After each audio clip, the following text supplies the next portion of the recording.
Mission जो है उसके थ्रू आपका सक्सेस का थ्रेड आपको ही डालना है। जैसे एक माला हम बनाते हैं, तो माला बनाने के लिए उसके थ्रू एक, जिसको हम बोलते हैं थ्रेड, मतलब धागा, उसको अंदर से डालते हैं। तो आपका जो सक्सेस है वो हर एक प्रोजेक्ट जो है वो आपकी माला के अंदर का एक वो एक पार्ट है। अगर वो पार्ट कहीं आगे पीछे हो गया तो आपकी माला की सुंदरता या आपकी सक्सेस की जो सुंदरता है वो डिस्टर्ब हो जाती है। और लॉन्ग, जिसको हम लॉन्ग टर्म विजन बोलते हैं, तो आपका हर प्रोजेक्ट आपके सक्सेस, मतलब आपका एक जो विजन है वो आपकी माला है, और वो माला के जरिए आप वो कहाँ लेके जा रहे हैं, that is very very important. वो आपके दिमाग में क्लियर होना चाहिए, बिकॉज बहुत सारी चीजें हैं जो आपको डिस्टर्ब कर देती है। जैसे आप कोई प्रोजेक्ट कर रहे हैं, कभी कोई क्लाइंट से आपका कोई चीजों के ऊपर डिफरेंस ऑफ ओपिनियन होता है, कहीं कॉन्ट्रैक्टर के साथ में हो जाता है, कहीं अप्रूवल, जैसे आर्किटेक्चरल प्रोजेक्ट्स है उसमें अप्रूवल्स के प्रॉब्लम्स आते हैं, कहीं फंडिंग के प्रॉब्लम्स आ जाते हैं, तो बहुत सारी चीजें के डिस्टर्बेंस आपको आता है ड्यूरिंग अ प्रोजेक्ट। और वो चीज को आप कैसे मैनेज करते हैं, and through your success formula आप उसको कैसे कैरी ऑन करते हैं, because graph of any project or any professional, anybody from small to big is never straight. The graph is always going up and down, up and down, up and down. But आपका जो vision है, जिसको मैं thread of success बोलता हूँ, वो आपके हर एक इंसिडेंट के थ्रू आपको कंटिन्यू करके लेके जाना है। And I would say that has played a great role in my life, because बहुत सारे ऐसे इंसिडेंट्स होते हैं, मेरी लाइफ में भी हुए, जब हमको लगता है कि ये ऐसे क्यों हो गया, ये क्लाइंट का प्रोजेक्ट मैं कर रहा था, अचानक क्लाइंट जो है वो ये प्रोजेक्ट आधे से मेरे से वो बोलता है कि आप ऐसे नहीं, आप ऐसे कर लो, चेंजेस करके लेके आता है। इनिशियल फेज में ऐसा हुआ, मैंने क्लाइंट को ड्राइंग दिया, क्लाइंट ने फिर वो ड्राइंग लेके कोई और से काम करा दिया। ये सब अनुभव मैं कर चुका हूँ, और मुझे लगता है कि उसके बावजूद अगर मेरा लॉन्ग टर्म विजन है और वो चीज को मैं संभल के चलता हूँ, तो मुझे उसका बहुत बड़ा हेल्प हुआ मेरी गुडविल क्रिएट करने में और मेरी ब्रांड क्रिएट करने के अंदर। तो ये चीज एक दूसरा फंडामेंटल है कि आपका विजन जो है वो क्या है लाइफ के अंदर, और वो विजन के ऊपर आप चलते हैं कि नहीं। तीसरा पॉइंट मेरा पॉइंट ये है, जो अपना जो पोटेंशियल है, हम हर एक डिजाइनर, जो अभी हम पूरा ग्रुप जो साथ में है, हम हर एक जन अपने अपने लेवल पे कुछ पोटेंशियल से काम कर रहे हैं, अच्छा काम कर रहे हैं। आप सभी लोग बहुत अच्छा काम कर रहे हैं रायपुर के अंदर, और उससे आपको सबको आगे बढ़ना है। जैसे मुझे भी, मैं चाहूँ, आज I am almost 55, I am touching 55 now, so still I have a vision कि नहीं, मुझे और भी कुछ अच्छा करना। तो ये जब हम सबके अंदर है, आप सबके अंदर ये चीज है, तभी जाके हम लोग साथ में जुड़े हैं, हम लोग बातें कर रहे हैं। और मुझे लगता है ये सबसे इम्पोर्टेंट चीज है कि हम लोग कभी ये नहीं सोच सकते हैं कि मैं एक प्लेटो पे आ गया, मैं एक शिखर पे, बिकॉज कोई सक्सेस का कोई, मेरे हिसाब से अपनी इंडस्ट्री के अंदर कोई ऐसा पीक है नहीं। फिर अगर आप पीक पे आदमी बैठ गया तो उसके बाद फिर रिटायरमेंट। तो मुझे लगता है कि हमको हमेशा आगे कैसे बढ़े, इससे बेटर कैसे करें, उसके ऊपर ध्यान देना होगा, और दैट कीप्स यू गोइंग। मतलब उसके लिए फिर हम लोग को बहुत सारी रिसर्च, बहुत सारी नई चीजें सीखनी पड़ती है। और जैसे आज देखिए, अभी तक हम लोग ने कभी ऐसा बूम के ऊपर कॉन्फ्रेंस वीडियो नहीं किया था, अब इसके जरिए हम लोग कर रहे हैं। So this is also a learning for all of us. बहुत सारे लोग, जैसे मैं भी, I have never used boom so much, मतलब मैं जानता हूँ इस सब चीजों के बारे में, बट कभी करने का इतना मौका नहीं है। ज्यादा से ज्यादा हम लोगों ने वीडियो कॉल किए होंगे, तो फेस टाइम किए होंगे, या ग्रुप चैट हम लोग ने किए होंगे, तो व्हाट्सएप पे 4 जन ने मिलके किए होंगे वीडियो पे, या फेसबुक वीडियो किया होगा, बट इस तरह का कॉन्फ्रेंस हमने किया। So I think these are all learnings जो हम लोग को कंटिन्यूस हम करते हैं, और हमको करना चाहिए। हम सभी कर रहे हैं, और हमको और करना पड़ेगा। And same thing applies to our professional, जिसके अंदर आजकल जो, जैसे मैंने रायपुर के स्पीच के वक्त भी मैंने बताया था आप लोगों को, कि हम लोग को ये हैबिट हो गई है, बहुत सारे लोगों को, कि हम लोग इंटरनेट के ऊपर सर्च करते हैं, उसके बाद के अंदर हमको उसमें रेफरेंस इमेजेस मिलती है, और टाइम प्रेशर की वजह से हम लोग वो इमेजेस को यूज कर लेते हैं। तो कहीं ना कहीं ये चीज से, मतलब, और ये चीज मैं भी करता हूँ, ऐसा नहीं है कि मतलब मैं नहीं करता हूँ, मैं भी देखता हूँ। I also see lot of reference images, और कहीं ना कहीं मुझे वो इंस्पायर भी करती है। But I have always tried to see कि when a client has appointed me to do a project, जब मेरा कोई क्लाइंट अच्छा है, जो मुझे टाइम दे रहा है, मुझे प्रॉपर फीस दे रहा है, तो उसके लिए मैं कुछ ओरिजिनल काम करूँ। वहां पे मतलब मैं कम से कम शॉर्टकट ना लूं। अगर कोई ऐसा हड़बड़ी वाला काम है जहाँ पे जो क्लाइंट मेरा कोई नई चीज सुनने को ही तैयार नहीं है, उसके माइंड बहुत ही फिक्स है, तो we are all helpless. I think that is where I can understand कि स्पेशली यंग जनरेशन ये बोलेगा, या कहीं पर हम लोग को सीनियर आर्किटेक्ट डिजाइनरों को भी ये दिक्कत आती है और हम लोग उसको एक्सेप्ट करते हैं। तो मुझे लगता है कि इसको हम लोग को समझना होगा कि वी हैव टू एक्सेप्ट कि भाई ठीक है, हम लोग ने कोई इमेज यूज कर ली या कोई रेफरेंस उन्होंने दिया, हमने उसके हिसाब से बना लिया। बट आई फील जब मौका होता है तो मैंने हमेशा ये कोशिश की कि मैं कुछ ओरिजिनल करूं। I go the extra mile. So redefining the brief. नया चीज मतलब क्या कि अगर क्लाइंट, जैसे मैंने आप लोगों को एक प्रोजेक्ट दिखाया था, काफी लोग आप में से थे वो प्रोजेक्ट देखते वक्त, तब मैंने आपको दिखाया था कि हमने एक प्रोजेक्ट किया था दुर्गापुर के अंदर, जिसके अंदर क्लाइंट का ब्रीफ था एक होटल डिजाइन करना और मिक्स यूज बिल्डिंग डिजाइन करना। और उस समय हम लोग ने उसको रीडिफाइन किया कि वो बिल्डिंग जो होगा वो पूरा वेस्ट बंगाल का एक कल्चर को रिप्रेजेंट करेगा। हमने उसको रीडिफाइन किया कि वो बिल्डिंग जो है वो कॉमन मैन से स्ट्रीट लेवल पे इंटरेक्ट करेगा। और हमने ये रीडिफाइन किया कि जो आदमी ये बिल्डिंग यूज भी नहीं करेगा तो उसके लिए भी हम लोग ऐसा एक सेल्फी पॉइंट बनाया, एक स्कल्पचर हमने बनाया जो सिटी ऑफ दुर्गापुर को हमने 16 फुट टॉल स्टील का स्ट्रक्चर जो स्टैच्यू है वो डेडिकेट किया। अब जब मैंने इतना कुछ सोचा तो उसका पॉजिटिव इम्पैक्ट क्या आया। अभी जस्ट ये लॉकडाउन हुआ, उसके पहले हम लोग दुर्गापुर में थे और हम लोग इसके ऊपर एक ट्रैवल इन आर्किटेक्चर शो जो है, it's in the form of a you can say a tele serial episode के रूप में हमने उसको शूट किया। तो मुझे लगता है कि जब कोई चीज को, अब जब मैंने उसको डिजाइन करना शुरू किया था 5 साल पहले, तो मुझे ये नहीं पता था कि इसके अंदर ऊपर एक टेली सीरियल का एपिसोड बनेगा 30 मिनट्स या 40 मिनट्स का। लेकिन जब कोई चीज को मैंने मन से किया है, उसके अंदर बहुत सारी चीज मैंने, जिसको मैं बोलता हूँ रीडिफाइनिंग ऑफ द ब्रीफ, मैंने जब किया तो ऑटोमेटिकली उसके अंदर से कहीं ना कहीं नए नए चीज निकलते जाते हैं। और जब आपके पास में ऐसी अपॉर्चुनिटी आती है तो वो अपॉर्चुनिटी को हमको ग्रैब करना होता है कि देखिए अब मेरे पास में ये मटेरियल है, किसी को एक टेली सीरियल एपिसोड बनाना है जिसके ऊपर वो आर्किटेक्चर के बारे में बात कर रहे हैं, बट आर्किटेक्चर कैसे अपने आजू बाजू के एरिया से जुड़ा हुआ है। तो वो जब मेरे पास में प्रपोजल आया तो मैंने उनसे ये डिस्कस किया। तो मुझे लगता है कि जब अब ये एपिसोड को कोई भी देखेगा, आप लोग देखेंगे या इंडिया में या अब्रॉड कहीं पे भी जितने भी लोग उसको देखेंगे, तो उनको लगेगा वाह क्या सक्सेसफुल आर्किटेक्ट है। बट मुझे लगता है कि वो पूरी चीज का, अगर आप शुरुआत के ऊपर चले जाए तो बहुत छोटे पॉइंट से उसकी शुरुआत हुई है। That is my dedication to my project, that is my interest in putting out something new in to that project and continuously work on that project with commitment. तो कहीं ना कहीं ये जाके पूरा ओपन होता है और उसके बाद में अपने को उसका एक एडवांटेज मिलता है और उसको ही लोग सक्सेस कहते हैं। तो मेरा ये अगेन ये कहना होगा कि success is nothing but how we project what we are doing in the best possible way now, and that is what I call a success. एक थोड़ा सा मैं इसको डेविएट करूंगा एक पॉइंट के ऊपर। किसी ने बहुत अच्छे से समझाया जो मेरे दिमाग में बैठ गया कि जब हम लोग मूवीज देखते हैं तो मूवीज के अंदर, आप मूवीज की जब फिल्म्स को देखते हैं ना, तो वो फिल्म अभी तो हालांकि डिजिटल हो गया, बट जो लोग जानते हैं जुने या अभी भी बहुत सारे लोगों को मालूम है, फिल्म्स आती थी ऐसी लंबी लंबी रील और उसके अंदर एक एक ऐसे पिक्चर्स होते थे।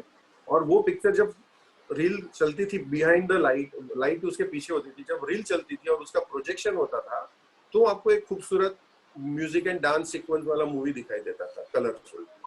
बट उसको ही अगर बैकग्राउंड में आप जाके देखोगे तो एक फिल्म जो एक सॉन्ग है उसके लिए एक बड़ा सा रील होता था, मतलब कितने सारे उसके टुकड़े होते हैं। तो मेरा पर्सनल बहुत सालों से ये मानना है कि जब दुनिया हमारे सक्सेस को देखती है तो वो सक्सेस फिल्म देखती है वैसे देखती है, लेकिन हमको हमारे सक्सेस को वो फिल्म के टुकड़े की तरह देखना चाहिए।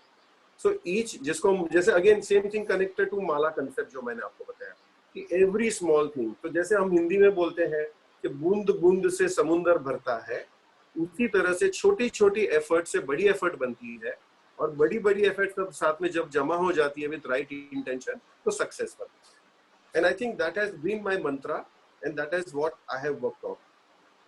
इसके अलावा ऑफ कोर्स बहुत सारी दूसरी चीजें हैं जो हमारी इंडस्ट्री से जुड़ी हुई हैं। बहुत सारे चैलेंजेस हम लोग फेस करते हैं। जैसे ज़हा हदीद ने कहा है, if you want an easy life don't be an architect. तो जब ज़हा हदीद जैसी सक्सेसफुल आर्किटेक्ट ने ये स्टेटमेंट दिया है तो उसके पीछे बहुत बहुत कुछ है जो हमको समझना चाहिए और हमको उसको रिस्पेक्ट करना चाहिए और हमको अपने आप को भी रिस्पेक्ट करना चाहिए कि इतने एडवर्स सर्कमस्टेंसेस में आप सब लोग, मैं, हम सब लोग जो इंडस्ट्री से जुड़े हुए हैं, हम लोग रोज इसके अंदर, जिसको मैं बोलता हूँ कि हम पत्थर में से पानी निकालने की कोशिश करते हैं। सालों साल हम लोग के निकल गए, 20-20, 30-30, हमारे साथ में सीनियर डिजाइनर्स हैं, उनके भी मेरी जैसे मतलब 30-30 साल निकल गए इंडस्ट्री के अंदर। तो हम लोग पत्थर में से पानी निकालने की कोशिश करते हैं और उसमें हम लोग जहाँ पे भी है, मतलब अपनी अपनी लेवल पे हम लोगों ने काम किया, हम लोगों ने अपना कुछ एक पोजीशन बनाया और उससे भी हम आगे बढ़ने की कोशिश करते हैं। तो it is a very difficult field and that is what Zaha Hadid has said, but at the same time it is a field which gives you lot of opportunities. और अपॉर्चुनिटीज कैसी है हमारे पास में, जैसे कि हम लोग, एक तो हमेशा हमारे पास में कोई नई चैलेंज रहती है। मतलब बहुत सारे लोग हैं, हम लोग सब यही लोग हैं ना कि हमको कुछ नया करना अच्छा लगता है। बहुत सारे लोग हैं वो वही का वही काम अगेन एंड अगेन डेली करते हैं। हम लोग सब वही लोग हैं जो क्योंकि ये फील्ड में टिके हुए हैं और आगे बढ़ना जा रहे हैं, तो हम लोग को हर रोज वही चीज को, कोई नई चैलेंज आ जाए तो हमको ज्यादा अच्छा लगता है। कोई हमको बोलेगा भैया मैंने वो बंगलो किया, वैसे का वैसा आप बना दो, तो हम बोलेंगे नहीं नहीं भाई, हमको वैसा नहीं बनाना है, हमको कुछ नया करना है। हम उनसे लड़ते हैं, झगड़ते हैं। And I think that is what gives all of us the biggest kick in the life, and that is what gives us the most satisfaction. And I think that is the spirit which I really admire about, from the smallest designers to the biggest designers, irrespective of the money that we receive. Sometimes we all feel कि हम लोग क्या कमाते हैं, हम लोग सब करोड़ों वाले प्रोजेक्ट्स करते हैं लेकिन हमको कितनी कम फीस मिलती है। बट फिर भी हम लोग सब ये स्पिरिट रखते हैं कि हम लोग अपनी क्रिएटिविटी के द्वारा, हम लोग हमारे आइडियाज के द्वारा इसके अंदर कुछ ना कुछ नया करें। And I think that is what, that motivation every day I think plays a great role in success of any architect. और मेरे लिए भी ये बहुत इंपॉर्टेंट रहा कि मैं एवरी डे मोटिवेशन, जैसे अजय जी ने कहा कि भाई आपको ये बोलना है, तो मैं ये भी सोच सकता हूँ कि अरे भैया ये सब चीज कहाँ मैं शाम को अब ये सब बोलूं करूं, नहीं, एक अपने को मजा आ रहा है कि चलिए हम सब लोग मिल गए, वर्चुअली मिल गए। हम लोग मिलते हैं कहीं कहीं, रायपुर में कई बार मिले हम लोग, बट अब लगता है कि नहीं चलो वर्चुअली मिल गया तो एक खुशी होती है। So I think we all enjoy doing things and you know we are all motivated people. So I think motivation is the third point which adds to success. मतलब हर दिन कुछ नया चीज करने की हमें एक तमन्ना होनी चाहिए। उसके अलावा मुझे लगता है एक स्मार्ट थिंकिंग एंड वर्किंग, मतलब हम लोग एज डिजाइनर्स अगर आप देखेंगे तो we are all working with people who are rich people. So fortunately or unfortunately, we are all working for what I say, people who they don't need us, they want us. So it's not their need that they should have an architect, it is their want कि हाँ भाई एक शौक है, हमको अच्छा घर बनाना है। ऐसे लोग नहीं है कि जिनके पास घर नहीं है जिनके लिए हम लोग काम कर रहे हैं। Most of us are working for clients who are rich people and that is you can say our luck. And on the other side of it मुझे लगता है कि हम लोग कहीं ना कहीं, स्पेशली यंग जनरेशन जो है, इसमें थोड़ा सा गुमराह हो जाता है। और ये कैसे गुमराह होता है मैं आपको बताता हूँ। जैसे आई विल गो बैक, जो आप में से किसी लोग जो अगर कॉमर्स के टर्म्स जानते हैं या कुछ बैकग्राउंड रखते हैं वो समझते होंगे what is asset and what is liability. और ये चीज मैंने 92 में सीख ली क्योंकि मैं एक बुक पढ़ रहा था जिसका नाम था rich dad poor dad, written by Robert Kiyosaki. तो ये बुक ने मुझे को ये चीज सिखाई कि एसेट क्या है और लायबिलिटी, और ये चीज का मैंने बहुत स्ट्रांगली फॉलो अप किया 92 के बाद में। और मेरे को ये चीज समझ में आई कि एसेट वो चीज है जो आज अगर 100 रुपए की है तो कल वो 120 की हो जाएगी या अगले साल 120 की हो जाएगी। लायबिलिटी वो चीज है कि जो आज 100 रुपए की है वो अगले साल में 50 रुपए की हो जाएगी। अब हम लोग अनफॉर्चुनेटली ये सब चीजों में क्या डील करते हैं, स्पेशली यंग जनरेशन से मैं एड्रेस करूंगा, हम लोग डील करते हैं रिच लोगों के साथ। यंग जनरेशन ये सोचता है कि हमारे क्लाइंट्स ऐसे हैं, ऐसी गाड़ियों में घूमते हैं, ऐसे घरों में रहते हैं, ऐसे ऑफिसेज रखते हैं, ऐसे हॉलीडेज करते हैं। तो कहीं ना कहीं मुझे लगता है कि हम लोग यंग जनरेशन जो है, और मैं भी एक मैं जब काफी यंग एज का था और काफी हद तक बहुत लंबा चलता है, बिकॉज ये बहुत डिफिकल्ट ट्रेड है निकालना, तो हमको लगता है कि हम भी अच्छी गाड़ी ले लें, हम भी ये करें, और हमारा जो रिसोर्स है उसको हम लोग एसेट के बदले में लायबिलिटी की तरफ डालते हैं। और मैंने ये महसूस किया कि इसकी वजह से हम लोग बहुत डिफिकल्टीज में आते हैं। जैसे हमको हमारा जो फंड है वो हम लोग हमारे एसेट जिससे हमको रिटर्न मिले, मतलब अगर अच्छी ऑफिस में मैंने इन्वेस्ट किया, फैंसी ऑफिस बाद की बात है, लेकिन सही ऑफिस, सही software, legitimate software, right hardware and right training, right improvement, अगर इसके अंदर हम लोग उसको इन्वेस्ट करें तो उसके बाद में हमको उसमें से रिटर्न्स मिलेंगे।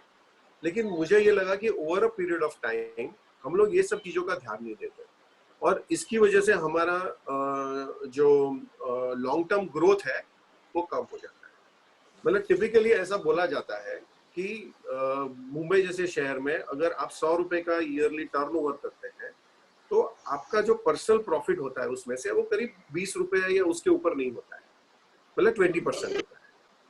हम लोग स्पेशली अगर देखेंगे जो हमारे स्मॉलर डिजाइनर्स हैं जो एक या दो स्टाफ से या इंडिविजुअली काम करते हैं जब शुरू में, तो क्या होता है कि उनको ये हैबिट होती है कि अगर मैंने 100 रुपया कलेक्ट किया है तो उसमें से 70 या 80 रुपया या 60 रुपया मेरे खीसे में जा रहा है।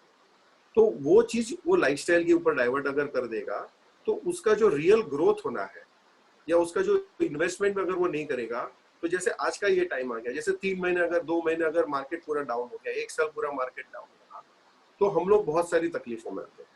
और मुझे लगता है कि वन ऑफ द रीजंस जहां पे मैं पहुंचा हूँ उसका एक रीजन ये भी है कि मैंने हमेशा ये सोचा कि जो मेरे पास में पैसा आ रहा है उसको मैं किस तरह से सही चैनल में डाइवर्ट करूं, मेरी ऑफिस में कैसे डाइवर्ट करूं, मेरे डेवलपमेंट के लिए कैसे डाइवर्ट करूं, मेरे एजुकेशन खुद को अपलिफ्ट करने में मैं कैसे डाइवर्ट करूं। और ये आसान नहीं है, मेरे लिए भी आसान नहीं है, मैं खुद आज भी तकलीफ एक्सपीरियंस कर रहा हूँ। लेकिन मुझे ये लगता है कि ये चैलेंज तो लाइफ लॉन्ग रहेगा, पर अगर हमारा इंटेंशन सही है, अगर हमारी डायरेक्शन करेक्ट है, तो मुझे लगता है कहीं ना कहीं हम लोग को उसमें से सक्सेस मिलना ही मिलना है। और स्पेशली ये चीज अगर एसेट और लायबिलिटी, ये चीज को अगर हमारा यंग जनरेशन अच्छे से समझ लेता है तो मुझे लगता है उनको बहुत फायदा होगा, क्योंकि हम लोग हमारे क्लाइंट के कंपटीशन में कभी नहीं जा सकते। हमारे क्लाइंट जो है they are earning through business, और अगर आप ये बुक पढ़ेंगे तो आपको समझ में आएगा कि what is the difference between a self employed person, an employ, as a entrepreneur and as an investor. तो हमारे क्लाइंट जो है वो एंटरप्रेन्योर और इन्वेस्टर लेवल के लोग हैं, हम लोग सेल्फ एम्प्लॉयड हैं, तो हम लोग कभी उनके मुकाबले जा नहीं सकते हैं। और हम लोग वो अगर वो कंपटीशन में अगर हम लोग अनसबकॉन्शियसली घुस जाएंगे कि हमको उनकी कंपटीशन में जाना है, हमको उनके जैसे दिखना है, हमको वो लेवल पे रहना है, तो कहीं ना कहीं हम अपने आप को लॉन्ग टर्म में हार्म करते हैं। ऐसा मेरा जेन्युइन मानना है, और मैं वो फिलोसॉफी से ही चला हूँ और चलता रहा हूँ। तो this is a very important point. इसमें प्रशांत सर, मैं एक चीज पूछना चाहूंगा कि कोई एक ऐसा टाइम आया होगा जब आपको लगा होगा कि यार मुझे कुछ अलग निर्णय लेने चाहिए, और वो निर्णय आपके लिए एक टर्निंग पॉइंट बना होगा, और उसके बाद ग्रोथ का रेशियो आपने काफी बड़ा अलग पाया होगा, जो एक वर्किंग स्टाइल से लेकर जो आपके पास नए प्रोजेक्ट आए होंगे, इसमें काफी बड़ा चेंज आया होगा। तो कहीं ना कहीं आपने कोई एक ऐसा टर्न उस समय निर्णय लिया कि मुझे ये करना चाहिए, तो मैं चाहूंगा वो एक गुरु मंत्र थोड़ा सा आप हमको और दे दें। करेक्ट, तो वो बहुत अच्छा पॉइंट आपने रेज किया, और वो आज के टाइम से बहुत अच्छे से जुड़ा हुआ है। तो ये चीज मेरी लाइफ में जब आया था, ये करीब आया था 97 के आजू बाजू में आया, 96 97 में, मतलब आज से करीब 20-22 साल पहले आया। और वो टाइम पे क्या हुआ कि मार्केट वाज रिसेशन में था, और मार्केट रिसेशन में आने की वजह से कैसे हो गया कि काम जो है वो आ रहा था जैसे आज का है, बट काम आने के बाद में आपको कोई उससे जो फीस वगैरह थी वो अच्छी नहीं मिल रही थी। तब मैंने एक आर्टिकल पढ़ा था, एक डायमंड मर्चेंट है, आप लोगों ने शायद नाम भी सुना होगा, भरत शाह करके, उनका एक आर्टिकल मैंने तब पढ़ा था। और वो आर्टिकल के अंदर उन्होंने लिखा था कि जब मंदी आ जाती है, तो वो डायमंड बिजनेस में थे, और उन्होंने क्या किया कि जब मंदी आ गई तब उन्होंने ये सोचा कि मेरे पास में दो ऑप्शन है, या तो मैं मेरा काम चालू रखूं या मैं मेरा काम कम कर दूं, मेरा स्टाफ कम कर दूं। तो उन्होंने, उनको जो भी काम मिला, जो भी मार्केट रेट तब चल रहा था, वो मार्केट रेट में उन्होंने ये सोचा कि कम प्रॉफिट में भी मार्केट में काम आ रहा है, वो मैं काम ले लेता हूँ। और वो उन्होंने काम लिया, उन्होंने अपनी फोर्स बढ़ा दी, और वो फोर्स जब उन्होंने बढ़ा दी तो उनके पास में एक मशीनरी तैयार हो गई। अब उनकी मशीनरी परफेक्टली चल रही थी। फिर जब तेजी आई तो लोगों ने ये सोचा कि उनके पास में अगर रेडीमेड अगर कोई काम करने वाले है तो भला यही बंदा है जो पूरा फुल फोर्स में काम कर रहा है, तो भाई उसको ही काम दो। तो उनको अच्छे मार्केट में वो काम मिलने लगा। वो चीज मेरे दिमाग में आ गई, तो मैंने बहुत सारा काम तभी जो है वॉल्यूम का काम ले लिया, क्योंकि तब मार्केट के अंदर काम नहीं मिल रहा था इतना, और ओवरऑल फीस भी बहुत कम मिल रही थी। तो तभी हम लोग ने, मुझे लगता है करीब 25 लाख फुट काम, जहाँ पे मेरा ऑफिस आज अंधेरी में है, तो अंधेरी के आजू मेरे वॉकिंग डिस्टेंस पे मैंने काम लिया। मेरे को कोई बहुत अच्छी फीस नहीं मिल रही थी, बट मुझे जो भी फीस मिल रही थी उससे एक मेरे को अपलिफ्ट में मिल गया। तो I think that was one turning point, जो मैं बोलूंगा मेरे लिए कमर्शियल टर्निंग पॉइंट। दूसरा उसके बाद में आया कि एक, तब आप एक प्लेटफॉर्म पे मैं पहुंच गया, करीब आज से करीब 6-7 पहले की बात, 6-7 साल पहले की बात है। तब मैंने एक दूसरा निर्णय लिया कि आज से अब मैं जो भी प्रोजेक्ट करूंगा, एक्चुअली उससे भी थोड़े पहले की बात है, मुझे लगता है कि हम लोग करीब 2008 या उस समय 2009 के, मतलब आज से 10-12 साल पहले की बात है। तब मैंने नक्की कर लिया कि अब मैं जो भी प्रोजेक्ट करूंगा तो मैं वो एक अवार्ड विनिंग प्रोजेक्ट ही करूंगा। मतलब ये नहीं कि मुझे उसमें प्रोजेक्ट में अवार्ड मिलना चाहिए, लेकिन मन से मैं ऐसे काम करूंगा कि ये प्रोजेक्ट में अवार्ड मिलना ही चाहिए। फिर उसको मिले या नहीं मिले वो अलग बात है, कोई उसको दे नहीं दे, मेरा क्लाइंट उसको रिकॉग्नाइज करे नहीं, बट मेरे मन से, मेरी टीम को भी मैंने डिक्लेयर किया था कि अब हम कोई नॉर्मल प्रोजेक्ट करना नहीं चाह रहे, हमको सिर्फ अवार्ड विनिंग, मतलब एग्जाम्पलरी प्रोजेक्ट्स करने। तो आई थिंक ये दो चीजें हैं जो मेरी लाइफ में बहुत बड़ा टर्निंग पॉइंट हो गए, कि मैंने वो डिसाइड किया कि मेरे को, एक तो मेरे को कमर्शियल सक्सेस, जब मतलब मैं स्ट्रगलिंग फेज में था, क्योंकि मैं जब प्रैक्टिस शुरू की, जैसे मैंने आपको शुरू में बताया, मेरे पास में मुंबई में ना घर था ना ऑफिस था, मेरा इसमें कोई बैकग्राउंड नहीं था। तो मेरे लिए कमर्शियल सक्सेस, जो बहुत सारे लोगों के लिए आज, अब जितने भी लोग हमारे साथ में अभी जुड़े, उसमें बहुत सारे लोग हैं, वो उनकी फर्स्ट ये होगी कि हमको बहुत सारे पैसे कमाने, ये बहुत ह्यूमन नेचर है, ये सोचेगा। तो वो मेरे लिए कमर्शियल सक्सेस था। और दूसरा उसके बाद में मेरे लिए जब आया वो क्वालिटेटिव चेंज, मैंने डिसाइड किया, खुद डिसाइड किया, किसी ने मेरे को ये नहीं बोला कि आप क्वालिटेटिव चेंज हो जाओ। कमर्शियल सक्सेस हो रहा था, मैं पैसे कमा रहा था, बट नहीं, अब मेरे को चेंज करना है, तो मुझे क्वालिटेटिव काम में जाना है।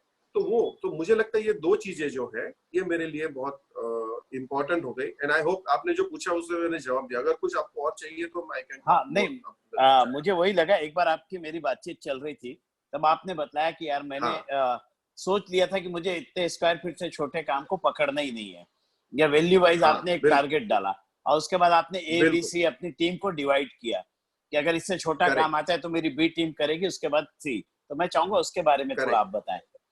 हाँ बिल्कुल।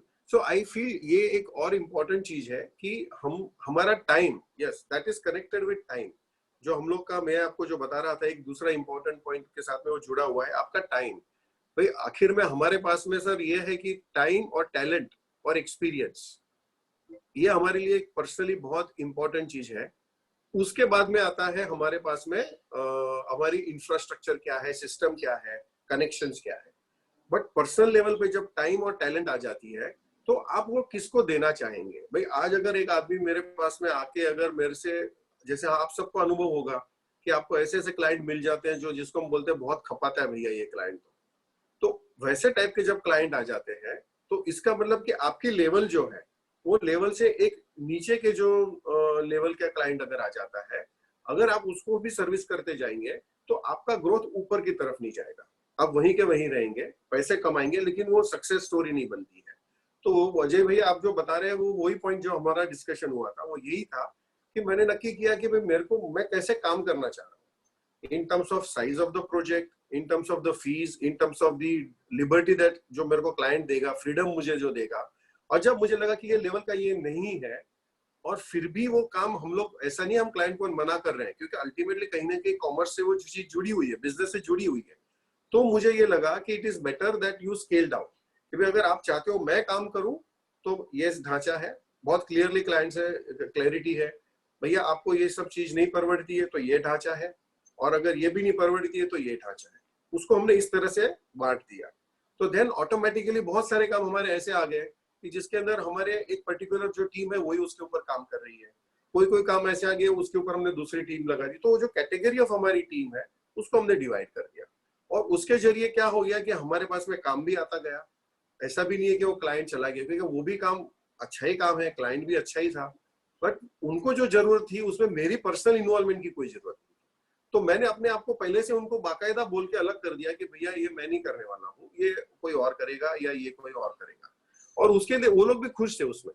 तो मुझे लगता है कि ये चीज एक बहुत अच्छा इसका ये एक्सपेरिमेंट है, और मुझे लगता है कि बहुत सारे लोग इससे बेनिफिट ले सकते हैं, स्पेशली जो हमारे सीनियर डिजाइनर्स हैं उनके लिए भी ये बहुत अच्छा पॉइंट हो सकता है कि भाई हम लोग जो है इसको काम को छोड़ नहीं दे, या किसी और से टाई अप कर ले हम लोग भले, या हम लोग के ऑफिस के अंदर ही हम लोग टीम बना दे और वो चीज को मतलब आगे करें। तो ये पॉइंट अजय जी जो आप बोल रहे थे वो ये पॉइंट। प्रशांत जी, मैंने जैसे देखा है अभी छत्तीसगढ़ में भी आपके काफी प्रोजेक्ट चल रहे हैं, जिसमें स्पेशली एक शक्ति का प्रोजेक्ट है जिसमें मैं भी थोड़ा जुड़ा हूँ अभी आपसे।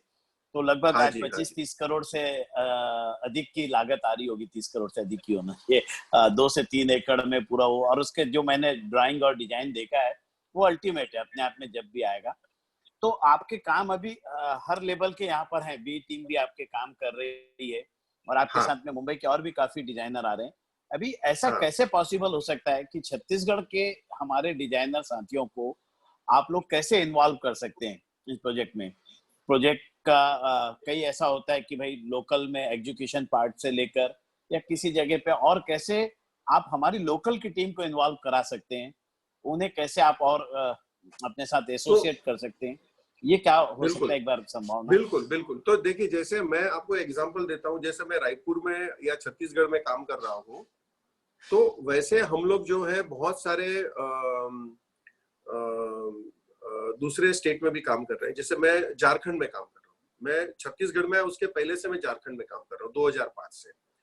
तो झारखंड के अंदर भी लोगों ने 2 या 3 आर्किटेक्ट जो है उनके साथ में हमारा टीम अप किया हुआ है, और वो जो लोकल लेवल पे है। तो हम लोग, जैसे मैं आसाम में भी काम कर रहा हूँ गुवाहाटी में, वहां पे भी हमने टीम की हुई है। राजस्थान में काम कर रहा हूँ, वहां पे भी कोई 2 या 3 जने जिनसे हम लोग कोऑर्डिनेट करके काम कर रहे हैं। तो हम लोग हर जगह पे जहाँ पे भी मैं काम कर रहा हूँ वहां पे हम लोग कोऑर्डिनेट करके काम कर रहे हैं, और वो कोऑर्डिनेशन के अंदर हम लोग का हमारी फिलॉसफी ये है कि सबसे पहले डिवीजन ऑफ वर्क, बिकॉज एक ही चीज दो दो लोग करेंगे तो उसमें मजा नहीं आएगा। तो मुझे लगता है ये ताली 2 हाथों से बजती है ना सर। तो हम लोग को अगर समझो, मैं बोलूं कि अगर जैसे अभी मैं रायगढ़ में काम कर रहा हूँ, तो रायगढ़ के अंदर मैंने गैलेक्सी मॉल का काम किया, अब शक्ति के अंदर मैं काम कर रहा हूँ, तो वहां पे तो मैं कितनी बार जा पाऊंगा, मैं कितनी बार उसको मतलब मैं रायपुर अगर होता तो हफ्ते में 1 बार चला जाता, अब बम्बई से मैं वहां पे महीने में 1 बार या 2 बार भी मुश्किल हो जाता, 1 बार जाता हूँ। तो हम लोग वो ऐसे जो प्रोजेक्ट्स हैं हमारे, उसके लिए हम लोग डेफिनेटली चाहेंगे कि जो रायपुर बेस्ड डिजाइनर्स है, या जो कोई हम लोग से जुड़ के काम करना चाहे, या कोई ऐसे कॉम्प्लेक्स प्रोजेक्ट्स हैं जिसके अंदर हम लोग एक पर्टिकुलर लेवल तक की सर्विस दें और बाकी का काम फिर लोकल लोग करें, इसमें 2 हाथ से ताली बजती है। कब मैं इसलिए क्यों बता रहा हूँ आपको, क्योंकि एक हमारे प्रोफेशन के अंदर सबसे बड़ा प्रॉब्लम जो है, जिसको मैं बोलता हूँ ईगो प्रॉब्लम, कि भाई आज मैंने बताया ये, तूने बताया ये जो है एक डिवीजन ऑफ वर्क जो है, भाई आप भी जो कर रहे हो उसको मैं रिस्पेक्ट कर रहा हूँ और मैं जो कर रहा हूँ उसको आप रिस्पेक्ट करो, वो ट्यूनिंग होना बहुत जरूरी है। अगर वो ट्यूनिंग है तो डेफिनेटली बहुत ज्यादा काम हम लोग साथ में कर सकते हैं, और बहुत अपॉर्चुनिटीज है, मतलब रायपुर और उसके आजू बाजू के एरियाज में। जैसे मैं जब रायपुर आया था तो एक लड़का मेरे पास आया था, वो कहीं उड़ीसा बॉर्डर से आया था, छत्तीसगढ़ का ही था वो उड़ीसा की तरफ से कहीं से आया था। बोला सर मेरे पास में इतने प्रोजेक्ट आ गए कि अब मेरे पास में टाइम में मेरे को मना करना पड़ रहा है, छोटा सा शहर है, बोलते इतना ज्यादा काम आ गया। सो मेरा ये कहना है कि बहुत सारा काम है, और हम लोग जो है इस टीम वर्क कैसे काम कर सकते हैं कि मैं जो है आपको एक समझिए कोई एक पर्टिकुलर चीज में एक्सपर्टीज है, जैसे हमारी एक्सपर्टीज है कोई विजुअलाइजेशन में या कोई कॉम्प्लेक्स प्रोजेक्ट्स के लिए, कोई अलग तरह का चीज करने के लिए, उसके अंदर हम लोग कुछ नया ला सकते हैं, और जो लोकल जो हमारे कोलैबोरेटर्स हैं वो कर सकते हैं। या दूसरा आ जाता है सिर्फ एग्जीक्यूशन को लेकर, जब हम लोगों ने डिजाइन करके दे दिया, एग्जीक्यूशन जो है वो लोकल टीम कर लेती है। That depends on the collaborator. अलग अलग कोलैबोरेटर्स हैं और हर एक का अपना अलग अलग ये दोनों पार्ट काम आ सकता है सर। अभी जो हमारे हाँ जी, इंटीरियर डिजाइनर है यहाँ के अच्छे हैं, टॉप है, हाँ जी, थोड़ा सा हाँ आर्किटेक्चर के लिए उनको सपोर्ट की जरूरत पड़ती है, तो हाँ जी, वो चाहते हैं कि भाई कोई अच्छे नामी आर्किटेक्ट के द्वारा डिजाइन हो जाए और उसका हाँ जी, एग्जीक्यूशन का पार्ट वहाँ पर हम यहाँ पर कर लें। ऐसे काफी बिल्कुल जो यंग डिजाइनर हैं अभी, मेरे से भी काफी लोगों ने इस चीज को शेयर किया और हम लोग कहीं हाँ, ना कहीं सबको एसोसिएट करने की कोशिश भी करते हैं। और सेकंड पार्ट जो करेक्ट, मैं चाह रहा था कि आपका कहीं पे कोई पार्ट है और उसका एग्जीक्यूशन आपको लगता है कि लोकल की एक टीम यहाँ पर प्रोजेक्ट इंचार्ज बनकर उस काम को करे, तो ये भी पॉसिबल है। क्योंकि अभी जिस बिल्कुल हिसाब से क्लाइंट की जो चाहत है, उसको टाइम भी अधिकतम चाहिए आप लोगों के साथ, और डिजाइन पार्ट पे एक नाम भी चाहिए कि भाई फलाना इसकी डिजाइन मिली, तो वो एक सेटिस्फेक्शन भी चाहिए। तो ऐसा कहीं बिल्कुल से एक आपस का कोलैबोरेशन हो तो मैं समझता हूँ कि काफी हद तक हम लोग अच्छा कर सकते हैं अपने व्यापार में। माधव बिल्कुल। सर, और एक माधव एक सर, एक मैं सेकंड, चाहूंगा एक एक मिनट प्रशांत सर, इसमें से यदि और भी कोई साथी कुछ कहना चाहे या प्रशांत सर जी से पूछना चाहे तो एक बार अपना हाथ उठाएंगे, तो माधव सर देखकर उनका जो म्यूट किया हुआ है स्पीकर को जी अनम्यूट करके वो कर लेंगे। जी जरूर। तो जी सर, प्रशांत सर बोलिए। हाँ सर, मैं ये कह रहा था कि जैसे हम लोग, मैंने आपको बताया जैसे रायगढ़ के अंदर हम लोग का जो लोकल एग्जीक्यूशन है, तो लाइक आप जानते हैं अपने मानव को, तो मानव जो है वहां पे हम लोग का गैलेक्सी मॉल के लिए वो उससे कोऑर्डिनेट किया और दूसरे प्रोजेक्ट्स भी है उसके लिए भी वो कर रहा है। तो ऐसे हमारी लोकल टाइप है जो एग्जीक्यूशन वहां पे देखते हैं, तो डेफिनेटली ऐसे हम लोग रायपुर या दूसरी लोकेशन के लिए बातचीत कर सकते हैं, कर सकते हैं हम लोग। प्रगति मैडम, आप में से कोई और प्रशांत सर से कुछ पूछना चाहे तो मैं स्पीकर को उनका ऑन करवा सकता हूँ। विपुल सर से है, हेमा विपुल हेमा लुंकड़ तेजानी सर मैडम से। भी पूछना चाह रही हैं। आप एक एक हाँ करके दे माधव सर। जी, एक सेकेंड सर।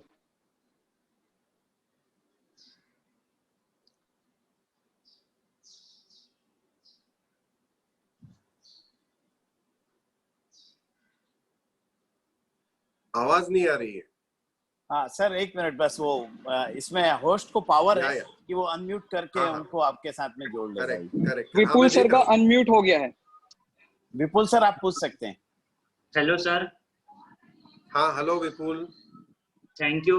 बहुत सारी चीजें हमें को सीखने मिली। आप जो नए नए आर्किटेक्ट्स के बारे में आपने कई सारी चीज बताई कि आपका जो एक टर्न पेज आया था 96 में, 96 97 में, जब आपने नए टाइप के जो प्रोजेक्ट्स लिए थे, तो हाँ मेरे जी, पास जैसे मैं खुद एक नया आर्किटेक्ट हूँ, मतलब मुझे मार्केट में 3 साल भी नहीं हुआ है, तो मेरे पास कई सारे ऐसे प्रोजेक्ट्स आते हैं जिसमें मुझे फ्रीडम थोड़ी भी नहीं मिलती, शायद कि काफी कम फ्रीडम मिलती है कि मैं अपने एक्सपेरिमेंट जो मैं करना चाहता हूँ शायद वो, या क्लाइंट को वो मानने को रेडी नहीं। कई सारे, जैसे मेरे को सस्टेनेबिलिटी बहुत पसंद, मैं सस्टेनेबल, मैं आर्किटेक्चर में सस्टेनेबल जो रायपुर में भी बहुत कम लोग जानते हैं वो सब लाना चाहता हूँ। या बजट इशू होता है, बजट इशू होता है तो चलो वो मैं सॉल्व कर सकता हूँ, बट कई सारे क्लाइंट मानते नहीं है, करते नहीं है, या तो उस केस में मैं वो प्रोजेक्ट लेना नहीं चाहता। बट मॉनिटरिंग के कारण कि अभी मैं नया नया हूँ, मुझे अपना ऑफिस भी चलाना है, आगे बढ़ाना है, प्रोजेक्ट्स दिखाने हैं, तो इस केस में आप क्या कर सकते हैं, क्या करते थे उस टाइम?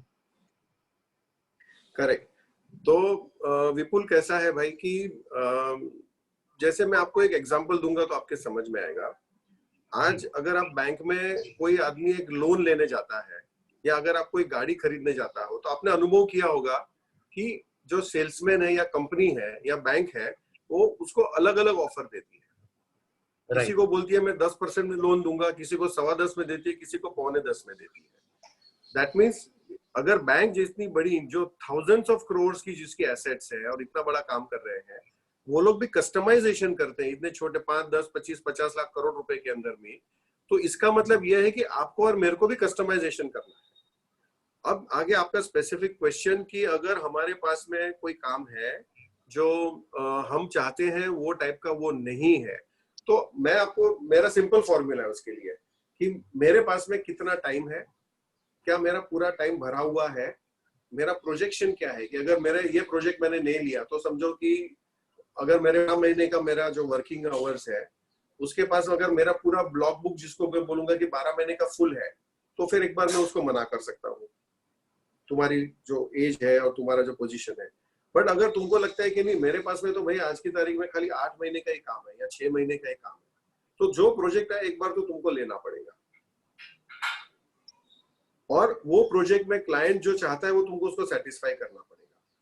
और ये चीज तुम्हारी नहीं है, ये चीज बड़े से बड़े आज मुंबई के अंदर जो 200-250 आर्किटेक्ट लेके जो मेरे फ्रेंड्स लोग भी काम कर रहे हैं ना, उनका भी यही हाल है, उनको भी ये चीज करनी पड़ रही है। बिकॉज मार्केट सिनेरियो ऐसा है, जैसे अगर आपका ऑफिस छोटा है, अगर आपका कितना स्टाफ है मेहुल भाई, सॉरी विपुल? अभी 6 लोग हैं ऑफिस में। 6 लोग हैं, तो मतलब तुम्हारा 6 लोगों की जिम्मेदारी है ना भाई तुम्हारे ऊपर, तो तुम्हारा 6 लोगों का स्टाफ कोई कम नहीं है आज 3 साल के अंदर। It is a good staff, I must compliment you.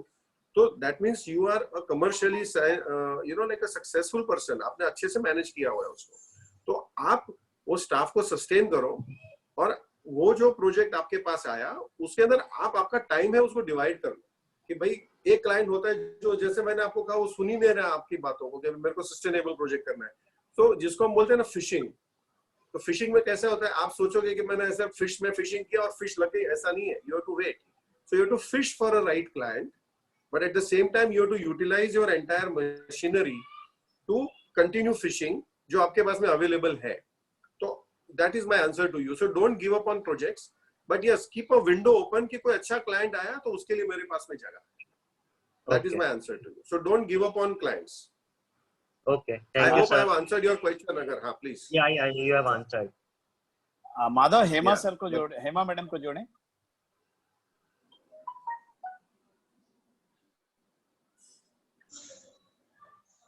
Hema madam, उसके बाद प्रगति मैडम की भी इच्छा है, प्रगति मैडम का भी एक बार। हाँ जी। हेमा मैम का वीडियो ऑन हो गया है, हेमा मैम का ऑडियो ऑन हो गया। हेमा मैडम आप पूछ सकते हैं। मुझे ऑडियो नहीं दिख रहा है। नहीं, वीडियो आ रहा है आप कुछ भी नहीं आप दिख रहा है। बोलेंगे, आप बोलेंगे, Okay. आपकी आवाज आ जाएगी जी। ओके और आप स्लाइड करते जाएंगे तो चेहरे भी बदलते जाएंगे, चेहरे भी नए नए आते जाएंगे आपके मोबाइल पे।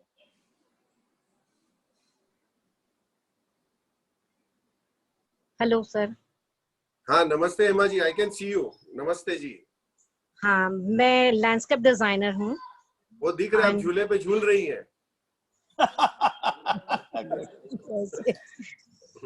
मैं प्राइवेट सेक्टर में अब काम शुरू कर रही हूँ। पिछले बहुत सालों से मैं गवर्नमेंट सेक्टर में कर रही थी। हाँ जी। तो मैं अब हर किसी के साथ जुड़ के अपना काम आगे बढ़ाना चाहती हूँ। हाँ। एंड प्राइवेट सेक्टर में काम बहुत अलग तरीके से होते हैं, एंड गवर्नमेंट सेक्टर में बहुत डिफरेंट होता है। तो Correct. शायद मैं अब अपनी प्रैक्टिस अलग तरीके से शुरू कर रही हूँ, तो आपसे कुछ गाइडलाइंस चाहूंगी मैं। देखिए आपने पहले जो काम किया है वो गवर्नमेंट में काम किया है? गवर्नमेंट में किया है मैंने। बट यू आर वर्किंग, और you are working for government, कि आप कंसल्टेंट थे गवर्नमेंट के? मैं डिजाइनर और कंसल्टेंट थी उनकी। अच्छा, कंसल्टेंट है, okay. So you are external consultant to government projects, that's what I have understand, correct? हाँ, तो देखिए गवर्नमेंट में कैसे होता है, जैसे हम लोग भी अभी बहुत सारा, हम लोग एक्चुअली सेंट्रल गवर्नमेंट से जुड़ के बहुत बड़े नेशनली इंपॉर्टेंट प्रोजेक्ट्स में जुड़ा हुआ हूँ अभी मैं। तो और मेरे लिए भी ये नई चीज है, जैसे आप वहां से यहाँ आ रही है, मैं यहाँ से वहां का काम भी करने की चालू कर रहा हूँ। तो इट इज अपना केस एग्जैक्टली ऑपोजिट है, तो मैं भी सीख रहा हूँ आज जो आपने अनुभव लिया है वो चीज। तो गवर्नमेंट में मैंने जो देखा, यही चीज मैंने देखा कि वहां पे कैसे है कि first of all it is officer centric, bureaucratic centric, politician centric. तो वहां पे क्या है कि जो आपके डिसीजंस है वो एक पॉलिटिशियन आता है, एक पार्टी से आता है, तो वो एक पर्टिकुलर डायरेक्शन में लेके जाता है, फिर वो चेंज हो जाते हैं, है ना, तो नया आ जाता है। ये प्राइवेट सेक्टर में आपको सबसे बड़ा एडवांटेज ये है कि आपको जो डिसीजन मेकर है, और ज्यादा करके प्राइवेट सेक्टर में मैंने देखा, और मेरे को प्राइवेट सेक्टर इसीलिए अच्छा लगा अभी तक और अभी भी अच्छा लगता है, क्योंकि जो डिसीजन मेकर है वो आपसे वन ऑन वन बात करता है। Yes. So that is the biggest advantage and that is the biggest disadvantage. क्योंकि क्या होता है, एडवांटेज ये है आपको कि अगर जैसे अभी विपुल से बात कर रहे थे हम लोग, विपुल ने कहा कि मेरा क्लाइंट नहीं मान रहा है, तो उसके आजू बाजू में कोई पैकेजिंग नहीं है, क्लाइंट ने बोल दिया भैया मेरे को ये नहीं करना है, वो कहीं किसी के थ्रू वाया मीडिया आपको मैसेज नहीं आ रहा है जो गवर्नमेंट में आता है। और आप कंफ्यूज रहते हैं बहुत बार कि क्या करना है मेरे को। यहाँ पे बहुत क्लियर आता है, काम को करना होता है। हाँ, तो यहाँ पे क्या है, बहुत क्लियर मैसेज आता है कि भैया हमको ये करना है या नहीं करना है। बट यहाँ पे क्या है कि आपको ये एडवांटेज है, पर उसका डिसएडवांटेज ये कि बहुत सारे चेंजेस होते हैं, बहुत सारे पर्सनलाइज रिक्वेस्ट आ जाते हैं। गवर्नमेंट भी आते हैं, ऐसे नहीं कि नहीं आते हैं, बट यहाँ पे ये सब चीजें रहती है। और दूसरा जो गवर्नमेंट के अंदर दूसरा एडवांटेज या डिसएडवांटेज ये भी है कि भले आपका पेमेंट थोड़ा लेट आता है, लेकिन आपका शॉर्ट पेमेंट आता है। प्राइवेट के अंदर आपके लिए सबसे बड़ा मतलब ये दिक्कत ये है, अच्छा आपके हिसाब से नहीं आता है गवर्नमेंट में पैसा, ऐसा मुझे लग रहा है आपके मुंह में से। कभी कभी नहीं आता है। हाँ, ओके, हाँ, कभी कभी नहीं आता है, बट गवर्नमेंट चले जाता है। हाँ, पर प्राइवेट सेक्टर के अंदर ये दिक्कत है कि प्राइवेट सेक्टर के अंदर हम लोग को हैबिट है, हम लोग बहुत अच्छा टाइम देख के, अभी ये रिसेशन का टाइम या चेंजिंग टाइम्स देख रहे हैं, तो हम लोगों ने देखा है कि हमारा पैसा बहुत क्विकली आ जाता था पहले। अब प्राइवेट सेक्टर में थोड़ा सा डिले पेमेंट जो है वो हम लोग देख रहे हैं, स्पेशली जो हमारे बड़े प्रोजेक्ट्स हैं उसके अंदर ये ज्यादा प्रॉब्लम है, जहाँ पर्सनलाइज नहीं है। जो पर्सनलाइज है जैसे बंगलोज वगैरह है या कोई डेवलपर है जिससे हम लोग डायरेक्टली काम कर रहे हैं, but the moment you go into से फॉर एग्जांपल जैसे हमने होटल का प्रोजेक्ट किया तो प्राइवेट क्लाइंट है वो, but because he is a larger machinery तो उसमें फिर थोड़ा सा टाइम लग जाता है। So I think that is one of the challenge. The second is the advantage is that you get a direct decision, and third is that everything that they want is innovative. क्योंकि वो लोग खुद भी बहुत ये रहते हैं। Government में क्या है कि इनका ये काम नहीं है बेचारों का, वो जबरदस्ती ये काम करते हैं। हाँ, तो बेचारे जबरदस्ती ये सब कर रहे हैं जो उनको नहीं करना चाहिए, पर उनको करना पड़ रहा है क्योंकि अपनी गवर्नमेंट मशीनरी में ये कोई आर्किटेक्ट का रोल ही नहीं है कि जो गवर्नमेंट को एडवाइस करता। यहाँ पे क्या है, आपको सबसे बड़ी चैलेंज ये आएगी कि आपकी जो डिजाइन है और आपका जो प्रेजेंटेशन है और आपकी जो प्रोडक्ट है वो अगर कटिंग एज नहीं होगी, लेटेस्ट या मॉडर्न नहीं होगी, तो आपका वो लोग काम पसंद नहीं करेंगे। ये आपको सबसे बड़ा चैलेंज आएगा। ये that is what I would like to share with you. Actually ये यहाँ पे छत्तीसगढ़ में तो लैंडस्केप आर्किटेक्ट को माली की जैसा ट्रीट करते हैं, जनरल पब्लिक। बिल्कुल बिल्कुल बिल्कुल, I understand what you are saying, and honestly मतलब वैसे नहीं, खाली छत्तीसगढ़ में नहीं, all over India generally designers जो है हम लोग सब कंप्लेन कर रहे हैं कि बाय एंड लार्ज अपनी फ्रेटर्निटी जो है उसका जो होल्ड बोले या उनका जो प्रभाव बोले वो पहले से थोड़ा कम हो गया है। Because honestly there are too many designers coming. अच्छी बात है कि लोग एजुकेट हो रहे हैं, प्रोफेशन में आ रहे हैं, बट उसके सामने उसका डिवैल्यूएशन भी हो रहा है। वो it's a universal, but I know आप जो बोल रहे हैं आई हैव सीन दैट, सो या दैट इज देयर। वो तो चैलेंज नहीं है आपके पास। प्रगति मैडम कुछ पूछना चाह रही थी। माधव सर, प्रगति मैडम का एक बार अनम्यूट करें।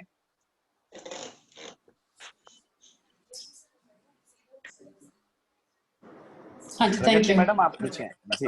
हाँ जी, sir I had two queries to ask you. Firstly was the practicing bit that अगर आपके outstation projects हैं, so how do you manage your outstation projects with the local teams or with your own reported teams, and how do you manage the quality of the work when you're not able to be omnipresent at all your sites? So I would like अगर आप इस पे कुछ guidelines दे सकें। Correct. No, it is a very important question. And lot of people I discuss with, ये लोग मेरे को ये सेम चीज हम लोग डिस्कस भी करते हैं।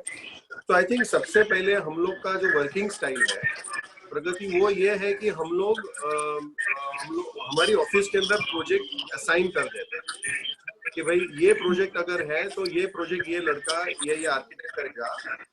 और वो प्रोएक्टिवली जो है हमारी टीम जो है वो क्लाइंट की टीम के साथ में टेलीफोनिक और ईमेल कांटेक्ट बना लेती है, नंबर 1। तो वी आर वेरी प्रोएक्टिव। और हम लोग का मतलब हम सामने से फोन करते हैं कि अब क्या हुआ, उसके फोटोग्राफ्स भेजो। So we study everything in picture, number 1। And every day we are in touch practically with all our clients and all our sites. कोई ना कोई ऑफिस में से टच में रहता है वो प्रोजेक्ट को लेकर। So I think that has been our biggest asset. हमारे क्लाइंट हमको बोलते हैं, जैसे रांची का मेरा जो क्लाइंट है, मेन क्लाइंट है, वो मेरे को यही बोलता है कि सुटेरा जी मैं मेरे लोकल आर्किटेक्ट को फोन करूंगा, वो मेरे को मिलने आएगा, उसके पहले तो आपका ड्राइंग मेरे पास में आ जाता है। So I think that service जो हम लोग देते हैं, it also kind of gives us the we kind of in a way earn the respect of our clients and their team also, क्योंकि हम लोग कभी ड्राइंग देने के लिए एक्स्ट्रा आवर्स काम करने के लिए हम लोग कभी झिझकते नहीं। हम ये नहीं बोलते कि आज हमारी छुट्टी है, आज हमारा ये है, अभी तो 7 बज गए, अभी आज नहीं देंगे, अभी 2 दिन के बाद देंगे, ऐसा हमारा अप्रोच नहीं होता। अच्छा आपको अर्जेंसी है, ठीक है, हम आज आपको 8:30 बजे तक रात को बैठ के 9 बजे तक बैठ के ड्राइंग देंगे। So I think that creates that bond. Basically, आप समझती हो कि the bond between the there's faith and confidence on. Yes, that's what it is. So we have that faith and confidence. Secondly, every time we go on site, जैसे I'll give you an example. अभी हम लोग जैसे कि हम लोगों ने एक प्रोजेक्ट किया, तो मैं प्रोजेक्ट का नाम नहीं बताता हूँ बिकॉज अच्छा नहीं लगता बोलना। अब उसके अंदर हमारा जो कॉन्ट्रैक्टर था, हमको बहुत डिफिकल्टी आती, ये बहुत ही कॉम्प्लेक्स प्रोजेक्ट था। हमने जब उसका बेसमेंट देखा तो हमने कहा ये हमको नहीं चलेगा। फिर कॉन्ट्रैक्टर को बोला ठीक है फर्स्ट स्लैब में हम उसको चेंज करेंगे। It was a public building, जैसे होटल है, मॉल है, ऐसा public. I'll just interrupt you here, Mr. Prashant.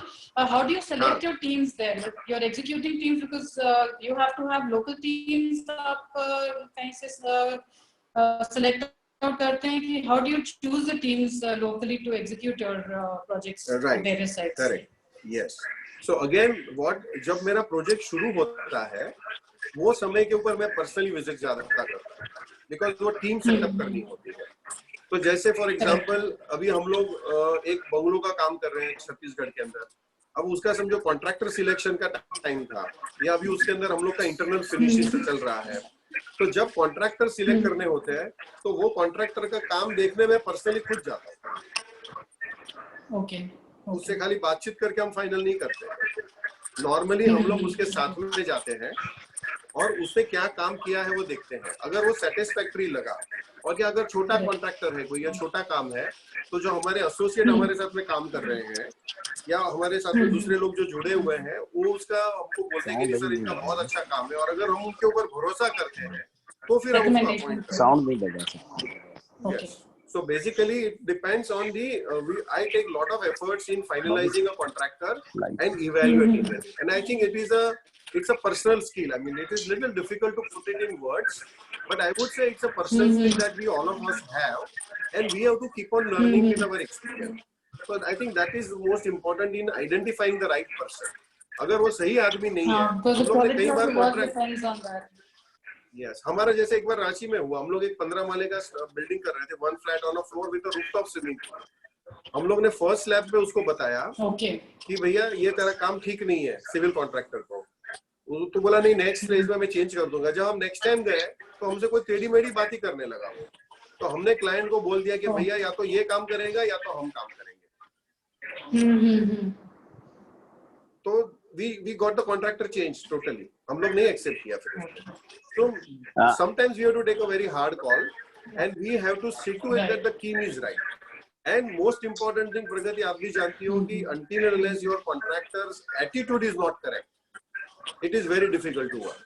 आप किसी को कब सिखा सकते हो, किसी को गाइड तब कर सकते हो जब उसके एटीट्यूड सही हो। So we have found some wonderful people and we are promoting them also कि भाई इनका काम बहुत अच्छा है, अगर किसी को करवाना है प्लीज कराओ मुझसे। So I hope that contractor part I have answered your question. और कोई साथी अगर पूछना चाहे तो एक बार हाथ उठा ले तो हम उसे अनम्यूट करें। मोहित लुल्ला सर पूछना चाह रहे हैं। बहुत important current point Mohit Lulla sir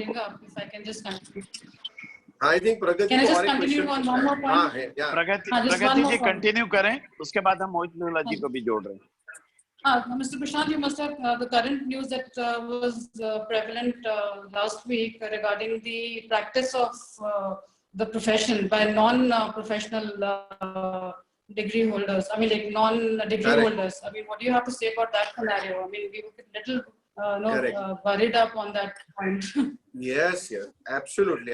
So, see, there were two parts of that judgment, and Mr. Habib Khan, who is the President of Council of Architecture, we have worked on a project together in Raipur itself. उन्होंने एक I house worked with design him किया as well. Anandam. I was. हाँ. That was the first अच्छा, आप भी office I जानते हो. joined. So good. अच्छा अच्छा. Yes. हाँ, nice. Yes. तो हबीब खान से भी मैंने डिस्कस किया.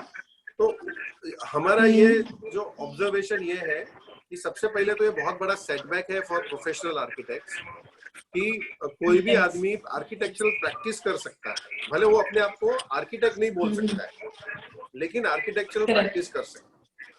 And I think that is a very big setback. अब वो कवर करने में कम से कम अपने को 3, 4, 5 साल निकल जाएंगे. उससे पहले ये चेंज नहीं होना है. अगर उसको हम चैलेंज कर रहे हैं, उससे हम लोग, बिकॉज ये लेजिस्लेशन है, तो it has to go through parliament. It is not at local level, it is at parliament level. So Lok Sabha और राज्यसभा के जरिए ही ये काम होगा. तो it is a very very big setback to the profession of architecture. और बहुत सारे लोग इससे बहुत अपसेट हैं. और बड़ी दुख की बात है कि ऐसा गवर्नमेंट, मतलब हाईकोर्ट का जजमेंट आया और हमारा लॉ ऐसे बना है. हाईकोर्ट ने तो कोई गलत काम नहीं किया, सुप्रीम कोर्ट या हाईकोर्ट ने, उन्होंने तो सही काम किया होगा. बट जो हमारा लॉ बना था उसके अंदर कहीं एक खामी थी. तो अब उसको हमको कहीं ना कहीं उसको रेक्टिफाई कराना पड़ेगा. And it is a matter of legislation. और दूसरा पार्ट ये है कि कम से कम वो अपने आप को आर्किटेक्ट नहीं बोल पाए. तो अब हमको कहीं वाया मीडिया ऐसे निकालना पड़ेगा कि कहीं ना कहीं. हाँ, but it is a tough time for us. I agree with you, it's a tough time. Mohit sir और उसके बाद शिल्पी मैडम का भी मन है, तो मोहित सर के बाद शिल्पी मैडम को भी ऐड करें. For the newer generations who have yet to establish themselves. Hello, Mohit sir unmute हो गए हैं. Okay. Hello sir, am I audible? हाँ मोहित सर. हाँ, good evening sir. Thank you sir. Thank you for your inputs. Thank you sir, मुझे 2 points पे आपसे पूछना था. एक तो ये था, जैसा कि आपने बताया कि टीम ए, टीम बी, टीम सी, हम जैसे आप 3 टाइप की टीम्स होती हैं आपकी कि कौन सा प्रोजेक्ट कौन करेगा. हाँ. तो ऐसे में कई बार जो हमें ये चैलेंज आता है यहाँ पर, जैसे हमारी कोई टीम काम कर रही है, तो कई बार क्लाइंट को मन में डाउट रहता है कि ये पर्सनली नहीं आ रहे हैं, इनका असिस्टेंट आ रहा है, वो अटेंड कर रहा है. तो कई बार क्लाइंट डाउट में ही रहता है कि काम बराबर हो रहा है नहीं हो रहा है. तो वो कॉन्फिडेंस क्लाइंट को कैसे दिलाया जाए कि ये टीम हमारी अच्छी है और आपका काम अच्छा ही हो रहा है. और दूसरा ये था सर, जब कई बार ऐसा होता है, कुछ एक क्लाइंट्स होते हैं, मतलब 5% क्लाइंट्स आप मान लीजिए ऐसे हो जाते हैं जो काम चलते चलते बीच बीच में डिजाइन में बहुत ज्यादा फेरबदल करना चाहते हैं कि सर ऐसा नहीं वैसा कर लेते हैं, सारा कुछ फाइनल होने के बाद भी. तो इसको आप कैसे डील करते हैं, ये मैं जानना चाह रहा था आपसे. देखिए, एक पहला सवाल जो टीम वाइज है, मुझे लगता है कि आई अग्री विथ यू कि ये चीज मैनेज करना इतना आसान नहीं है. मतलब आपकी जो टीम ए बी सी जो भी हो या अलग अलग टीम हो, it is a good team work between all the team members. मतलब टीम ए और बी हो, इसका मतलब ये नहीं है कि भाई बी किसी तरह से मतलब बी कैटेगरी की है. टीम बी मतलब नाम है, टीम 1 2 3 आप बोल दीजिए, बट उसकी क्वालिटी जो है वो तो अच्छी ही होनी चाहिए, नंबर 1. और उसके बाद में जो जिसको हम बोलते हैं जो प्रिंसिपल आर्किटेक्ट है, again it is a matter of faith कि भाई आप जैसे आपके जो असिस्टेंट है या आपके जो एसोसिएट है, उनके साथ आपने कितना काम किया है, कैसे काम किया है और उन्होंने कैसे कितना चीज डिलीवर किया है. अब मैं आपको एक एग्जांपल दूंगा. मेरे साथ में हुआ, आज से करीब 7-8 साल पहले हुआ. हम लोग एक 22 माले का टावर मुंबई में कर रहे थे और मेरा बहुत सीनियर डिजाइनर जो है, उसने कहीं पे सेंटर लाइन में गलती कर दी. अब सेंटर लाइन में ऑटोकैड के टाइम में सेंटर लाइन में गलती होना बहुत इम्पॉसिबल सी चीज है, बट हो गई. तो एक कॉलम जो है हमारा 22 माले के टावर का 6 इंच हट गया. अब ये चीज हमारे यहाँ से ऑफिस से मिस हो गई, तो जिम्मेदारी तो मेरी ही आएगी. मैं ये नहीं कह सकता हूँ कि मेरी टीम बी ने ये गलती की और ये जिम्मेदारी मैं नहीं लूंगा. तो आखिर में जिम्मेदारी तो मेरे नाम से ही है. मेरा नाम अगर चल रहा है तो मेरे नाम से ही जिम्मेदारी रहेगी. मेरा कोई भी एसोसिएट काम कर रहा हो और वो गुडविल, तो मुझे वो डिलीवर अश्योर तो करना ही है, मुझे वो डिलीवर कराना ही कराना है. और it is a big challenge. मतलब it is not an easy thing कि हमने किसी को एलोकेट कर दिया. जैसे आपने कहा मेन इश्यू, आपने क्लाइंट सर्विसिंग का कहा कि क्लाइंट सेटिस्फेक्शन का कहा, तो अगेन इट डिपेंड्स, आपका अंडरस्टैंडिंग क्लाइंट के साथ में क्या हो। से फॉर एग्जांपल मैं आपको देता हूँ, जैसे आपके रायपुर के अंदर मैंने देखा अक्सर कि आज आपकी फीस जो है, समझिए फॉर एग्जांपल आप बंगलो कर रहे हैं, तो समझिए मोटा मोटा जो मेरी समझ है वो 150 रुपया स्क्वायर फुट की आपकी फीस है वहां पे। अब एक क्लाइंट आपके पास में आता है, बोलता है भाई मेरा बजट तो 75 रुपए का है या 50 रुपए का ही मेरा बजट है। तो वो स्टेज में आपको इतना ये होना चाहिए कि भैया ये काम मेरी ऑफिस कर देगी, लेकिन वो काम मैं नहीं करूंगा। वो आपको वही टाइम पे उसको बोलना पड़ेगा, और आपको उसको छोड़ देने के लिए कि आप में हिम्मत भी चाहिए कि भैया तेरे को, मतलब कि ये बोलना भी एक, कभी कभी क्लाइंट उसमें ऑफेंड हो जाता है कि भैया मैं कोई फ्री में थोड़ी करा रहा हूँ, बट आपको उसको बहुत टैक्टफुली हैंडल करना होगा, समझाते हुए कि भाई देखिए अगर मेरे को अगर करना है तो मेरी ये फीस है, मेरी ऑफिस करेगी तो ये फीस में करेगी, और फिर आपको उसको, ऐसा नहीं है कि वो फीस में काम हम लोग खराब करेंगे, बट मैं पर्सनली टाइम नहीं दे पाऊंगा। तो वो चीज को थोड़ा सा अपने आप को एक पैकेजिंग में ये करना होगा कि भाई आप बोलोगे कि हमको शाहरुख खान ही चाहिए और शाहरुख खान हमको फ्री में ही चाहिए, तो शाहरुख खान आएगा लेकिन फिर वो गेस्ट अपीयरेंस में आएगा। आपको ऐसे कुछ डायलॉग मार के उसको समझाना पड़ेगा कि भाई आपको फ्री में शाहरुख खान चाहिए। ग्रेट। हाँ, तो आई थिंक वो गेस्ट अपीयरेंस में ही मैं आ जाऊंगा फिर। तो कहीं ना कहीं अपने को अपने आप पे भरोसा रखना पड़ेगा भैया कि नहीं, हम लोग जो है अपनी लाइन के हम शाहरुख खान ही है, और कोई घमंड से नहीं, बट एक इन अ रैशनल वे ये कन्विंस कराना पड़ेगा अपने को। तो आपका आई थिंक रनिंग काम में कई बार क्लाइंट बहुत ज्यादा डिजाइन में फेरबदल करते हैं, कुछ एक क्लाइंट होते हैं, 4-5 क्लाइंट होते हैं। हाँ, करेक्ट, चेंजेस करते हैं। तो देखिए स्पेशली जो आपका जो बंगलोज का जो प्रैक्टिस है वहां पे इंडिविजुअल होम्स का, उसके अंदर ये चेंजेस है, और मैं खुद ये चीज भुगत रहा हूँ। मतलब जहाँ पे अगर कोई प्रोजेक्ट मैं खुद भी कर रहा हूँ या मेरी टीम भी कर रही है, ये हमको करना पड़ेगा, और सब बड़े प्रोजेक्ट में भी ये हो रहा है। मतलब आप मानेंगे नहीं, जैसे अभी हम लोग मुंबई के अंदर एक 18 लाख स्क्वायर फुट का प्रोजेक्ट कर रहे हैं, उसमें एक बार क्लाइंट ने मेरे को बोला कि आप जो है इसको पूरे को 60 मीटर्स के अंदर ही, 70 मीटर्स के अंदर उसको डिजाइन करिए। फिर उन्होंने कहा 110 मीटर हाइट में आप जा सकते हो। फिर एक बार कहा कि ये सब पूरा आधा इस प्लॉट में लेना, आधा उस प्लॉट में लेना, जो रिहैब कंपोनेंट बोलेंगे, एग्जिस्टिंग स्लम ड्वेलर्स है उनको, और फ्री सेल को उधर ले लेना और थोड़ा इधर लेना। फिर एक बार कह रहे हैं कि अभी इसको पूरा इधर चेंज कर दो। तो I think changes we will have to service, but yes, जिसको हम लोग, आपके लिए एक इंपॉर्टेंट पॉइंट में बताऊंगा, जिसको हम एड फीस बोलते हैं, तो आपको 3 या 4 चेंजेस के बाद में बोलना होगा कि भैया इसके बाद हम कर लेंगे, लेकिन जो हमारा खर्चा है वो आपको देना होगा। और मेरा अनुभव ये बोलता है कि अगर मैं 100 रुपया एड फीस मांगता हूं तो लोग मेरे को 20 रुपया देते हैं। अगर आप बोलोगे कि मेरा इसका एडिशनल खर्चा अब लाख रुपया होगा तो आपको 20,000 ही मिलेगा, लेकिन वो मांगना होगा आपको, क्योंकि जब तक वो आप मांगेंगे नहीं ना, तब तक ये सोचेंगे कि भैया इससे तो मांगते जाओ, ये तो फ्री में मिल रहा है, लेते जाओ। तो कहीं ना कहीं आपको आपको उनको अटकाना होगा कि भाई हम ऐसा नहीं करेंगे, आपको जो चेंजेस आप चाहते हो हम नहीं देंगे आपको इतने सारे changes. So I hope I have answered your question, bhai. Yes sir, thank you sir, thank you very much. Mohit, Shilpi madam add हो गई?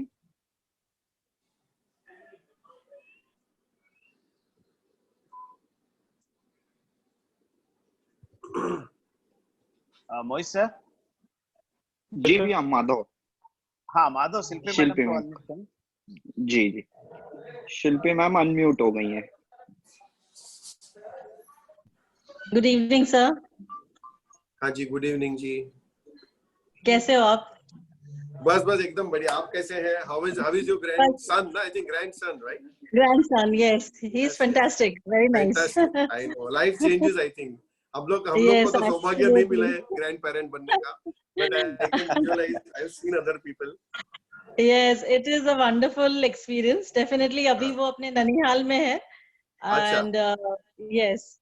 So because of the lockdown हमारे लिए बहुत दिक्कत हो रही है उसको, you know, like naturally, yeah, बिल्कुल। कहीं पे भी जाना, लेके जाना, इवन रेगुलर चेकअप्स के लिए लेके जाना दिक्कत है सबके लिए, बट आपके लिए हाँ, बहुत दिक्कत है sir. yes, but then definitely माहौल बदल जाएगा sir, things will change. Yes, sure. I am sure. Yes, it will change. हाँ जी। Prashant sir, I wanted to ask you 2-3 questions. Definitely जो सारे हमारे फ्रेंड्स हैं उन्होंने काफी कुछ पूछा आपसे। I hope you are not tired, no? नहीं, अरे टायर्ड अभी आज किसी ने मेरे को बहुत अच्छा बोला कि भाई आपको अगर किसी को फोन करना है तो पहले हम ये लिखते थे कि please call when you are free, अब उसको ये बोलना है कि please call if you know please call if क्या बोला उसने कि call me if you want to work. क्योंकि हम सब आराम ही कर रहे हैं और क्या कर रहे हैं हम लोग।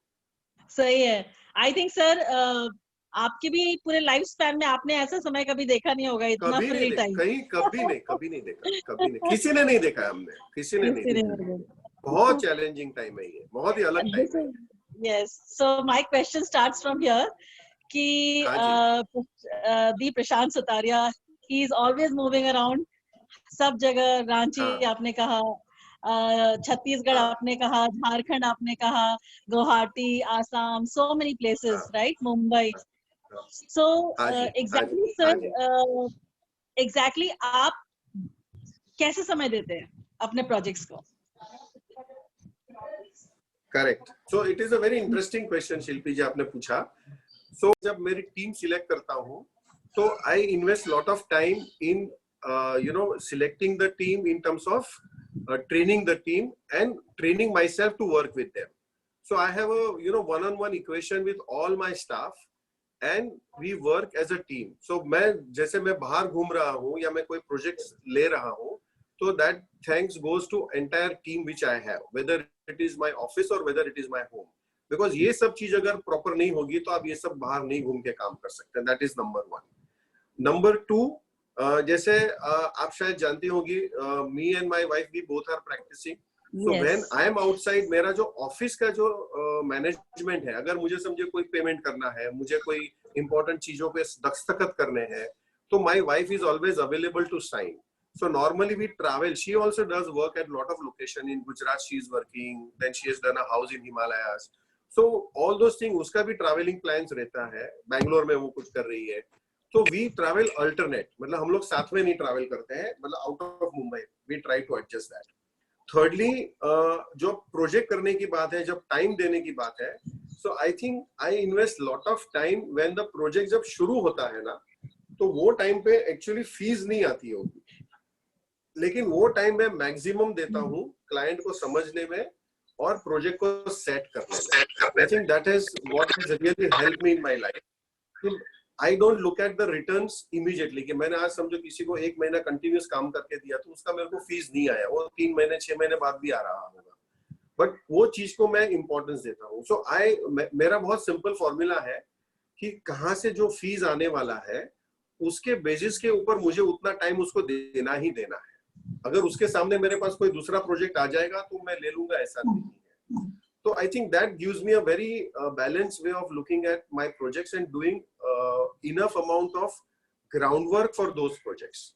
और ये सब चीज बहुत सबकॉन्शियस है. एक्चुअली आप बता रही है, पूछ रही है तो मेरे दिमाग से बाहर आ रही है, but this is my way of working all through. तो मुझे लगता है ये बहुत ज्यादा इंपॉर्टेंट होता है.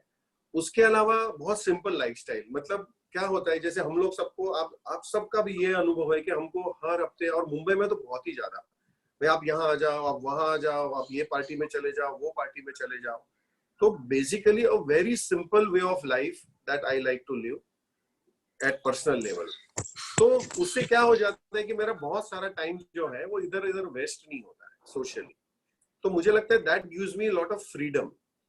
भाई आज समझो कोई, जैसे हम लोग के बहुत सारे क्योंकि पर्सनल टाइम जो है ना, वो हमारी लाइफ में क्या है, हमारा पर्सनल और प्रोफेशनल टाइम इंटरमिंगल हो जाता है.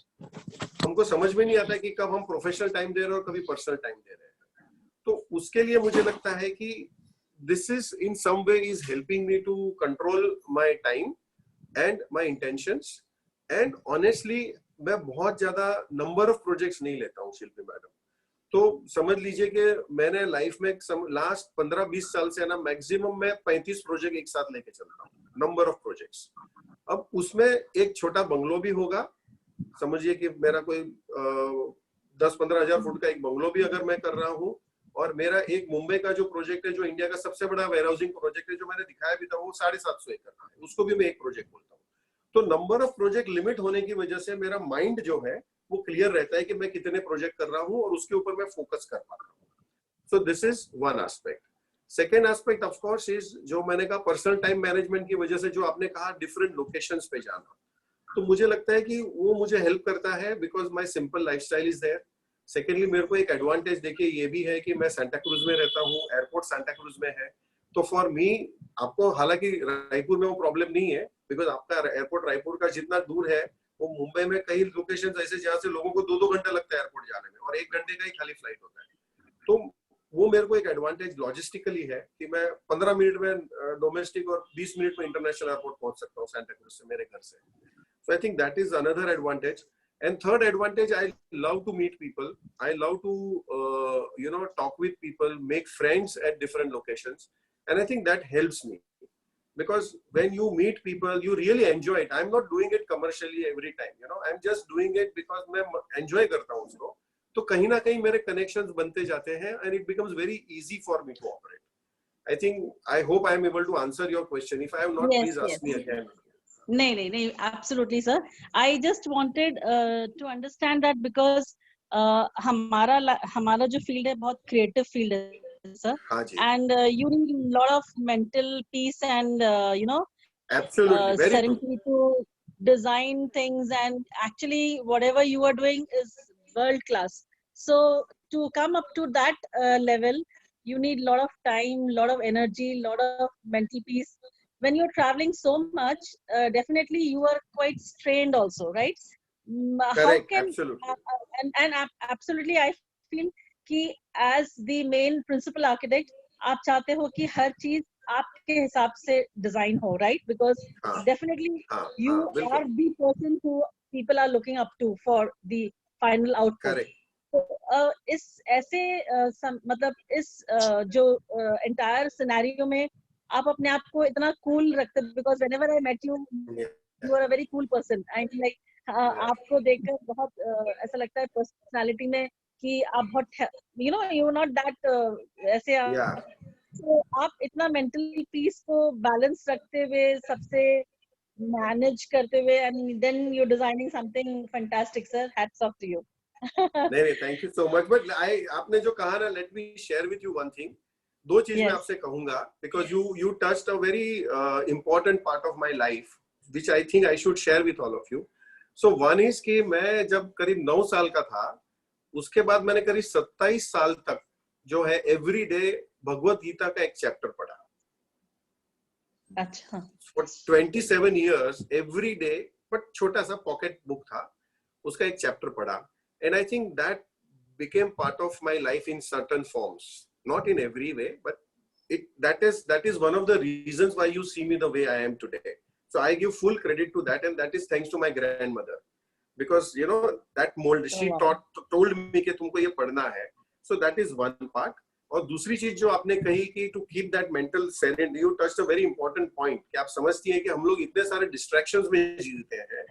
So I think one other thing which I have learned is to, जिसको हम बोलते हैं ना, जैसे हम लोग सिंपल वे में, ये यंग जनरेशन अपने साथ में ग्रुप में, तो उनके लैंग्वेज में कहूंगा तो जैसे हम लोग हमारे कंप्यूटर में एक वायरस स्कैन घुमाते हैं रेगुलरली, या हमारा जो जंक मेल है उसको डिलीट कर देते हैं.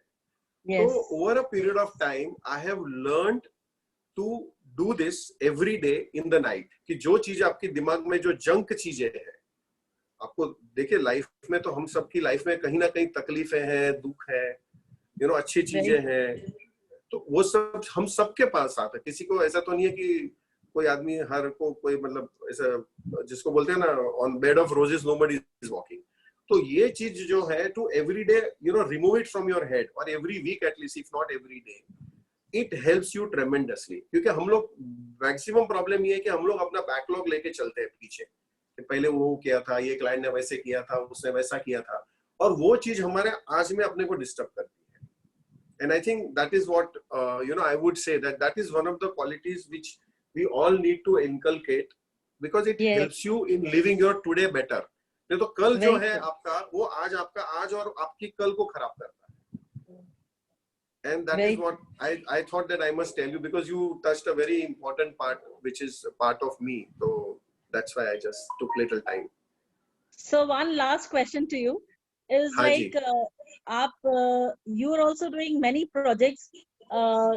For example, you're doing a project in which initially you have talked to the client and you fixed up a price or your fees, for example, fees, right? Correct. And हाँ, आपने एक fees उनसे बात कर ली, और ये आपने एक अंदाजा लगाया कि प्रॉब्ली 2 साल या 3 साल में वो प्रोजेक्ट कंप्लीट होगा, and that is the way you will be designing it, and that is your fee level. So कभी ऐसे होता है कि वो 3 साल का प्रोजेक्ट 6 साल हो जाता है. So at that time, how do you manage the fees? Like what is the thing that? Very, yeah, absolutely. See, अभी हम लोग आपको एग्जांपल देता हूँ. हम लोग एक प्रोजेक्ट कर रहे हैं, अगेन नाम नहीं दूंगा. वो प्रोजेक्ट हमने शुरू किया था. 2 प्रोजेक्ट का अभी मैं एग्जांपल दे रहा हूँ आपको. एक प्रोजेक्ट मुंबई में है, एक आउट ऑफ मुंबई है. दोनों प्रोजेक्ट करीब 2011 में शुरू किए थे. और अभी भी कंप्लीट होने में उसको कम से कम 6 महीना है. 9 साल हो गए. जो 3-4 साल के प्रोजेक्ट थे, Right. 9 साल हो गए. बट अच्छा, दोनों अच्छे प्रोजेक्ट हैं. उसमें से एक प्रोजेक्ट तो मुझे लगता है कि कहीं ना कहीं उसको इंटरनेशनल एक्सपोजर मिलेगा. तो मेरा ये कहना है कि कई बार हमको, जिसको हम बोलते हैं ना कि एक, और अगेन वापस मैं शाहरुख खान पे आता हूँ क्योंकि उससे बहुत कुछ सीखा हूं मैं उसको सुन के शाहरुख खान को. तो शाहरुख खान ने ये कहा कि भाई जो मेरी पैशन जो है दैट इज फिल्म्स, और मेरा अर्निंग जो है वो मेरा सेलिब्रिटी स्टेटस है. तो I am earning from endorsements of advertisements. I am ready to work for free in a good films. तो कई बार ऐसा होता है कि जो आपके पैशनेट प्रोजेक्ट्स हैं तो उसको हमको सर्विस करना पड़ता है. नुकसानी में भी सर्विस में, actually you are losing money. I got you. But if it is a passionate project, you have to service it, but you have to earn the money from other projects. That is one part. और अगर मुझे कई बार ऐसा लगा कि जो commercial project है उसमें तो बहुत आसान है. क्लाइंट को बोल देना कि भैया देखो ये टाइम लिमिट के बाहर हो गया है अब, क्योंकि आपके लिए वो कमर्शियल प्रोजेक्ट ही है, तो it is not your passion. Then that case, तो then I tell the client कि भाई अगर if you want me to continue then you will have to increase my fees, otherwise I am sorry. मैं आपको जो चाहिए वो पूरा ड्राइंग्स दे देता हूँ, फिर आप एग्जीक्यूट कर लो. मैं आप चेंजेस नहीं कर सकता. It is much easier than, you know. So I hope I have answered your question. Thank you so much. Thank you so much. Yes, thank you. कोई और साथी कुछ पूछना चाहते हैं? प्रद्युमन सर का क्वेश्चन था. प्रद्युमन सर को मैं अनम्यूट कर रहा हूँ. और नवीन सर को भी एक बार अनम्यूट करना है. नवीन सर की भी बातें सुननी है. जी. प्रद्युमन सर, कोई भी साथी को अगर लीव होना हो तो ऊपर टॉप पे लीव का ऑप्शन है. वो अगर प्रद्युमन सर आप अनम्यूट हो गए तो लीव हो सकते हैं. हेलो प्रशांत सर, गुड इवनिंग. हाँ प्रद्युमन, हाँ आई कैन सी यू. हाय प्रद्युमन, कल बात की हम लोगों ने आपसे. Yes you talked yesterday and sir आपसे बहुत कुछ सीखने को मिला. आपने इतनी सारी बातें बताई, क्या बोलूं. आपका एक्सपीरियंस ही मेरी एज से ज्यादा है, तो सीखने की तो कोई लिमिट ही नहीं है. जितना सीखे उतना कम है. नहीं भैया देखो, सीखना तो प्रोसेस है. आप भी सीख रहे हो, मैं भी सीख रहा हूँ, हम लोग सेम बोट में हैं. हाँ जी, प्लीज बताएं. सर आपने एक पॉइंट रखा था, जैसे कि कई बार हमारी लाइफ में ऐसी सिचुएशन होती है कि हमें कुछ ऐसे क्लाइंट्स मिल जाते हैं जो एक हमारे सिनेरियो लेवल से डाउनवर्ड चले जाते हैं, या उनके साथ ट्यूनिंग नहीं बैठ पाती है. हम जो जिस सोच पे काम कर रहे हैं वो उस सोच तक नहीं पहुंच पा रहे हैं. तो ऐसे लोगों के साथ क्या होता है, बार बार बहुत सारे चेंजेस आ जाते हैं, तो हमारा इंटरेस्ट भी खत्म होने लगता है धीरे धीरे. तो वहाँ कैसे वैसे क्लाइंट्स को हमको ट्रीट करना चाहिए, एंड केसेस जब ऐसा हो जाए कि जब वो आउट स्टेशन केस है, आउट ऑफ स्टेट का केस है, तो ऐसी सिचुएशन को कैसे हैंडल करना चाहिए? प्रद्युमन, बहुत सिंपल चीज है. देखिए हम लोग बहुत ही इंट्यूटिव लोग हैं. भाई आपको कैसे समझ में आता है कि यहाँ ब्लैक कलर चाहिए या व्हाइट कलर चाहिए? आपका इंट्यूशन है. तो आपको आपके इंट्यूशन के भरोसे चलना है बिजनेस में भी, और उसको ट्रेन करना है और उसको एक प्रैक्टिकलिटी का रूप देना है अपने को. अब अगर हमको लगा कि ये क्लाइंट हमसे सूट नहीं करता है, तो मैं नॉर्मली क्या करता हूँ, क्लाइंट को 3 चांस देता हूँ. कि पहली बार सूट नहीं किया, मैं उसको थोड़ा सा माइल्ड वे में बोलता हूँ. दूसरी बार उसको थोड़ा मैं एग्जैगरेट करता हूँ कि भैया देखो, मैंने लास्ट टाइम आपको बताया था, फिर भी अभी यही प्रॉब्लम्स आ रहे हैं, मुझे ये बहुत दिक्कत हो रही है. अगर ये दिक्कतें रिपीट होती जाएगी तो मेरे लिए काम करना बहुत दुष्कर होगा. मैं आपके प्रोजेक्ट को मतलब डिस्टर्ब करना नहीं चाह रहा हूँ. मेरा इंटेंशन नहीं है कि मैं प्रोजेक्ट छोड़ दूं या कहीं आपको तकलीफ हो जाए. बट मैं उसको जिसको हम बोलते हैं ना कि एक पर्दे में रहते हुए भी उसको एक मैं डायरेक्शन अपने को देना ही पड़ेगा कि भैया ये हमको नहीं सूट करेगा. और जब तीसरी बार हो जाता है तो मैं क्लाइंट को फिर बोल देता हूँ कि अब मेरे से ये काम नहीं हो सकता है. वो स्टेज के फिर ऊपर क्लाइंट को डिसाइड करना है कि वो चेंज होने वाला है या नहीं होने वाला है. और मुझे नहीं लगता है कि हर प्रोजेक्ट में ऐसा होता है प्रद्युमन. हम लोग, क्योंकि हम लोग तो चेंजेस और ये सब प्रॉब्लम से एवरीडे हम लोग काम करते हैं, तो हमको जब लगता है अपने मन से कि ये लिमिट के बाहर हो रहा है, तो कहीं ना कहीं जेन्युइनली ये लिमिट के बाहर होता होगा। और उसके बाद में स्पेशली यंग जनरेशन के लिए बताऊंगा कि समझो आज अगर मैं स्ट्रगलिंग आर्किटेक्ट और मेरे पास में समझो 3 ही काम है, और अगर उसमें से मेरे को 2 काम छोड़ने पड़ रहे हैं, तो फिर मुझे वो client, I will have to play the game of the client for that moment. I will be very practical about it till you do not capture other project. The moment you get the other project, you be very blunt with the client and tell him कि भाई मेरे से, और आप देखना it has got a magical effect. The day you tell your client कि I don't want to work for you, उसका magical impact होता है। थोड़ी हिम्मत रख के ना एक बार ट्राई करो, फिर आप देखो क्या होता है। क्योंकि कोई भी आदमी जो है, जब आपको कोई चीज, जैसे आप देखना, अगर आपको for example if you wanted to buy let us say a particular shirt और अ पैंट, और अगर दूसरा कोई आदमी उसको सिलेक्ट करता होगा ना, तुमको लगेगा अरे भाई नहीं, इसको बाजू रखो, मुझे इसको लेना है। Because you don't want to lose that, because you are in that almost at a fixed zone पे आप हो। Similarly, client has already decided with you. He's just testing your limits sometimes. And at that stage, I would very strongly recommend to tell your client कि नहीं, मेरे से ये नहीं सहन होगा अभी। और मैं ये नहीं कह रहा हूँ कि हमको क्लाइंट को धमकाना है, कोई प्रेशराइज करना है, बट अगर जेन्युइनली नहीं हो रहा है तो हमको उसको बोलना पड़ेगा, हम दबे नहीं रह सकते। That is what I would say, Pradyuman, to you. I hope I have answered your question. Please ask me in case you have any other doubt. Naveen sir आप बोलें। हाँ जी। हाँ नवीन जी, नमस्ते सर। हाँ नवीन जी तो खुद अपने आप में एक धुरंधर है सर। अरे सर नमस्कार सर। नमस्कार नमस्कार सर। उतने ही सरल और उतने ही सहज है। प्रशांत जी, आपने जितनी बातें अभी बताई, वाकई ये 30 साल का अनुभव ही है जो ये चीजें कह सकता है या बता सकता है। मुझे लगता है कि जितने यंगस्टर्स आज के समय में, वो नो डाउट बहुत ज्यादा उत्साहित है सब कोई, और हर कोई शाहरुख खान ही बनना चाहता है, लेकिन शाहरुख खान के सर पीछे का स्ट्रगल जो है, वो आज फिर से सर्कस चालू हो गया है। मेरा सोचना उनको देखना चाहिए कि लोग आपको पॉइंट आउट तब करेंगे जब आप वो स्ट्रगल से ऊपर उठ के आएंगे। आज हर कोई प्रशांत सुतारिया बनना चाहता है, लेकिन वो 30 साल पहले का जो प्रशांत है, उसकी स्टोरी आज हमने जाना, जिसको टीचर्स ने जब पॉइंट आउट किया तो उसने सोचा कि हाँ, मेरे टीचर ने सही कहा और मुझे उस पर वर्क करना है। तो जब आप अपने ईगो को आपने छोड़ा, तब आज का प्रशांत हम देख रहे हैं। हाँ, तो बिल्कुल, बहुत अच्छे से रखा नवीन जी आपने, वेरी ब्यूटीफुल। मुझे लगता है सर, ब्यूटीफुल। तो sir actually I was also teaching here in NIT for more than 6 years। तो मुझे लगता है कि टीचर भी आपका वो गाइड है जो आपको पॉइंट आउट करता है, लेकिन नहीं बिल्कुल बिल्कुल जी। तो यदि उस दिन आपने अपना ईगो सामने रखा होता, तो शायद आज आप ये प्रशांत नहीं होते जो आज हैं। तो नहीं नवीन जी, बिल्कुल कहीं ना कहीं हमें उस जगह से हटना पड़ेगा, अपने ईगो को छोड़ना पड़ेगा, और उस स्ट्रगल को समझना होगा। तो आज थोड़ा सा पेशेंस चाहिए सर। आर्किटेक्चर निश्चित रूप से या इंटीरियर डिजाइनिंग जो है बहुत अच्छा मतलब वर्किंग है और बहुत अच्छा स्कोप है। मुझे तो लगता है छत्तीसगढ़ में आगे आने वाले 20 साल अभी बहुत काम है। बहुत अच्छा काम है सर आपके पास, कोई सवाल ही नहीं है। पर आपको अपनी जगह बनानी पड़ेगी, आपको वो पेशेंस रखना पड़ेगा।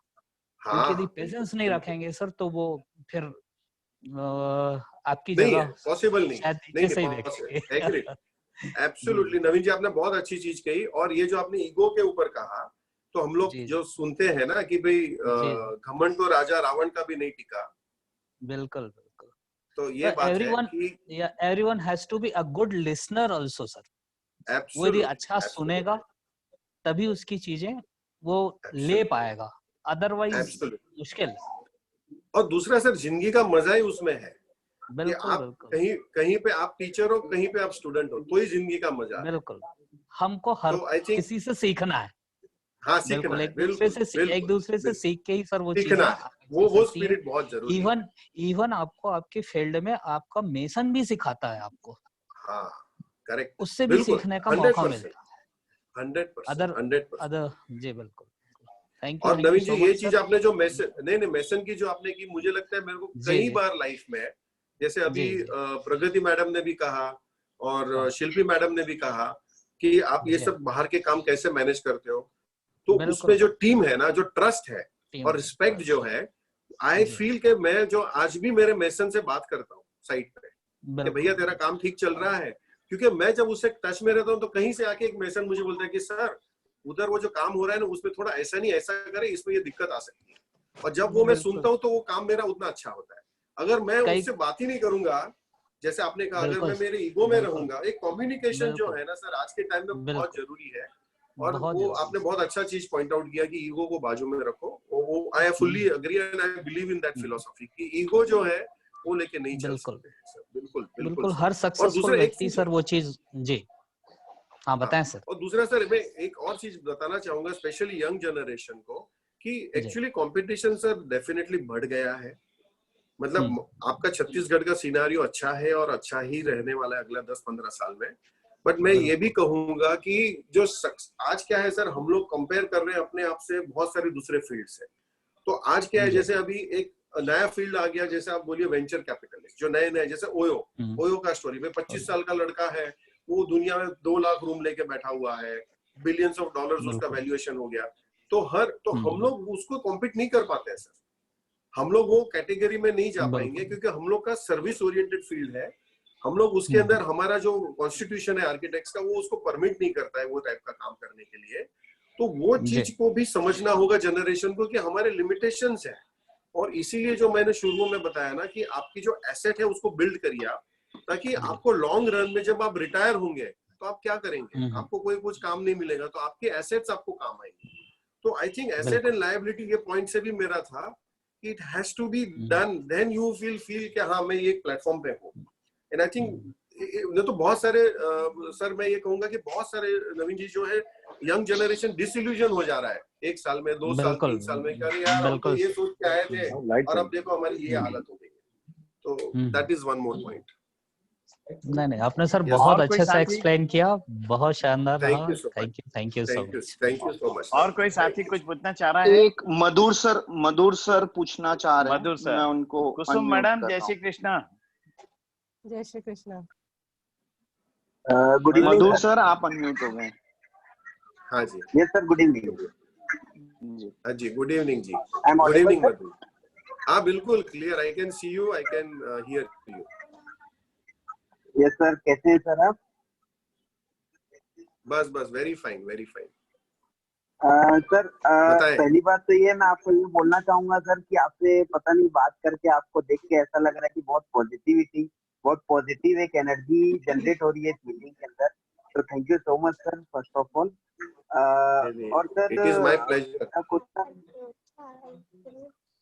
मेरा क्वेश्चन ये है सर, हम क्लाइंट को लेके तो सारे आंसर लगभग मुझे मिल गए हैं आपके थ्रू, लेकिन मेरा क्वेश्चन ये है कि जब ऑफिस में हमारे टीम मेंबर्स होते हैं उनको हम कुछ जॉब दे के जाते हैं कि आपको ये काम खत्म करना है या आपको ये पॉजिटिवली करना है, वो उसको लाइटली ले लेते हैं, कई बार टाइम पे नहीं करते हैं या फिर कई बार हम उन्हें डांट देते हैं या चिल्ला देते हैं, तो वो एक टाइम के बाद कट जाते हैं हमसे, मतलब आउट हो जाते हैं ऑफिस से या हमें छोड़ के चल देते हैं। ऐसी बहुत प्रॉब्लम्स हम फेस कर रहे हैं। तो सर इसके लिए शायद आपको भी कभी ऐसा कुछ आता होगा, तो इसके लिए आप सर क्या सॉल्यूशन बता देंगे? देखिए आप जो बोल रहे हैं ना वो स्पेशली जो आपका एक एज ब्रैकेट मेरा जो रहा कि जब एक टाइम मेरा 2002 में ऐसे आया कि मेरे पास में 2002 में मुझे लगता है करीब 7-8 लोग थे और उसमें से मुझे लगता है कि 6 लोग मुझे छोड़ के चले गए। तो एक फेज आता है लाइफ में कि जब आपको ये, और इससे बहुत सारी चीज जुड़ी हुई है, मतलब हम बोलते हैं ना डिमांड सप्लाई, कि भाई आज मार्केट में कितनी जॉब्स अवेलेबल हैं, भाई कितने नए इंटीरियर डिजाइनर्स चाहिए। आपके साथ जो सीनियर डिजाइनर है उसको लगता है मैं अपनी खुद की प्रैक्टिस चालू कर दूं, उसको कहीं पे बेटर, आप उसको अच्छा ट्रेन कर देते हो तो उसको कोई अच्छी सैलरी और मिल जाती है, वो वहां चला जाता है। तो डेफिनेटली ये चीज का प्रॉब्लम है और ये हमेशा रहेगा। अब उससे कैसे डील करना, मतलब आपके पास में ऐसी कैसी चीज है, मैं आपको एक एग्जांपल देता हूँ। देखिए हमारी जो इंडस्ट्री है वो टीम वर्क है। अब आपके पास में कोई एक ऐसी स्पेशलाइज्ड चीजें हैं, अगर आप सोचेंगे कि मेरा असिस्टेंट या मेरा एसोसिएट मेरा डुप्लीकेट बन जाए तो वो चीज ज्यादा लंबा नहीं चलेगी। बट अगर आप ये सोचोगे कि वो मेरा कॉम्प्लीमेंट्री बन जाए तो वो चीज चलेगी।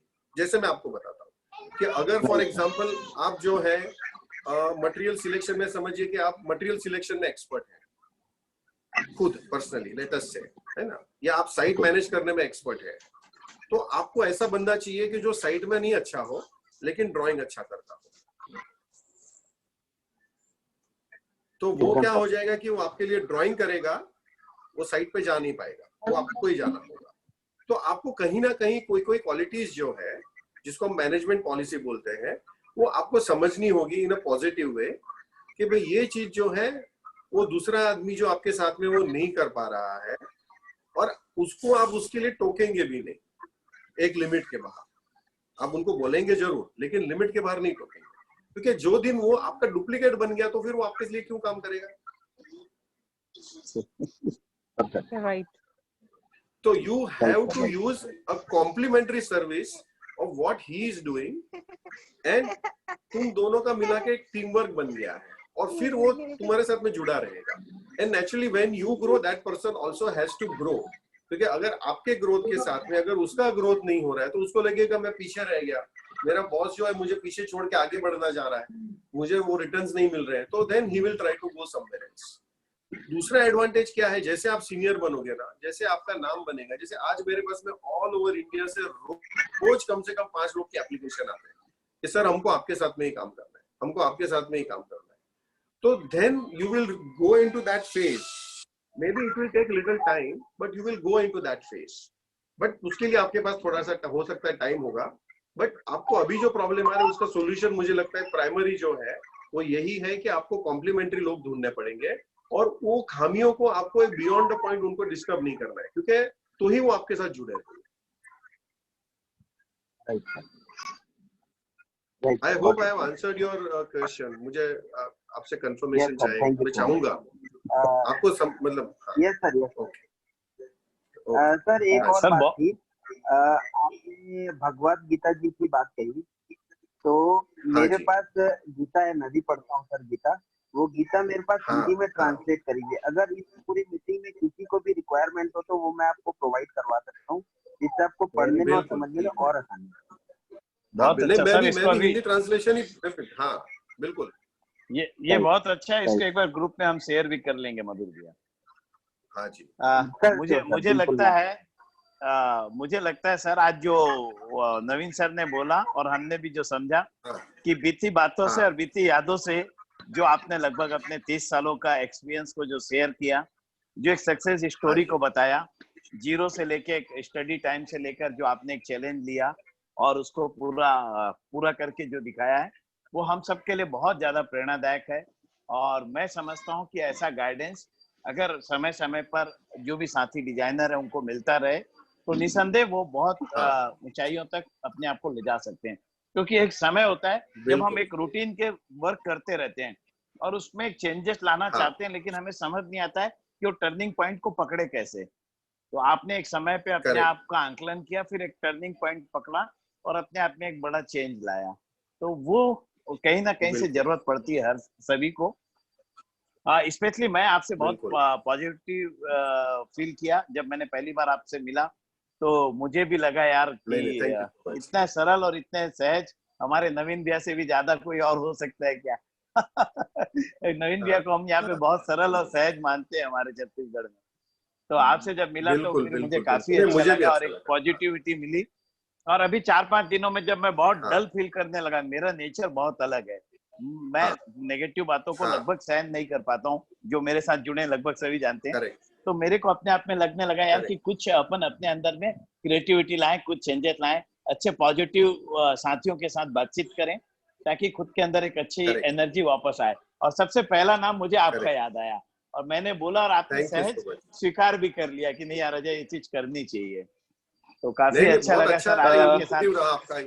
एक लास्ट क्वेश्चन और है सर, राहुल दुआ सर के साथ है। राहुल दुआ सर लाइन पे आपसे बात करना चाहेंगे। Good evening sir. Good evening जी, गुड इवनिंग। हाँ जी, आवाज आ रही है? हेलो। हाँ राहुल सर, आवाज आपकी आ रही है। पिक्चर नहीं आ रहा है बट आपका आवाज आ रहा है। हाँ सर, बेसिकली अभी ना मैंने बहुत सारे क्वेश्चन आंसर सुने और काफी सारे राहुल डाउट्स पिक्चर क्लियर भी भी आ हुए। जाएगी नीचे, वीडियो वाले को वो कर लीजिए ना स्टार्ट नीचे वाले में। सर थोड़ा यहाँ पे क्या है, जहाँ पे मैं हूँ अभी ना थोड़ा डार्कनेस है, इस वजह से मैंने वीडियो ऑफ हाँ ठीक, कोई बात नहीं, चलेगा। हाँ जी। तो बेसिकली सर अभी जितने भी लोगों ने क्वेश्चन पूछा, सारे आपने जितने भी को बहुत खूबसूरती से उनका आंसर दिया, तो बहुत सारे ऑलमोस्ट डाउट तो क्लियर हो गए। एक प्रोफेशनली एक क्वेश्चन मैं ये जानना चाहता था कि मैं फर्स्ट टाइम अभी एक होटल का प्रोजेक्ट उठा रहा हूँ, तो बेसिकली हमको एक होटल के प्रोजेक्ट में स्टार्टअप से लेके ऐसी कौन कौन सी प्राइम फोकस चीजें रहती हैं जो प्राइमा फेसी में लेके उसको ध्यान पे रखते हुए काम करना चाहिए, थोड़ा उस पर गाइडलाइन अगर मिलती तो। आप प्राइवेट प्रोजेक्ट उठा रहे हैं और क्या बताया आपने?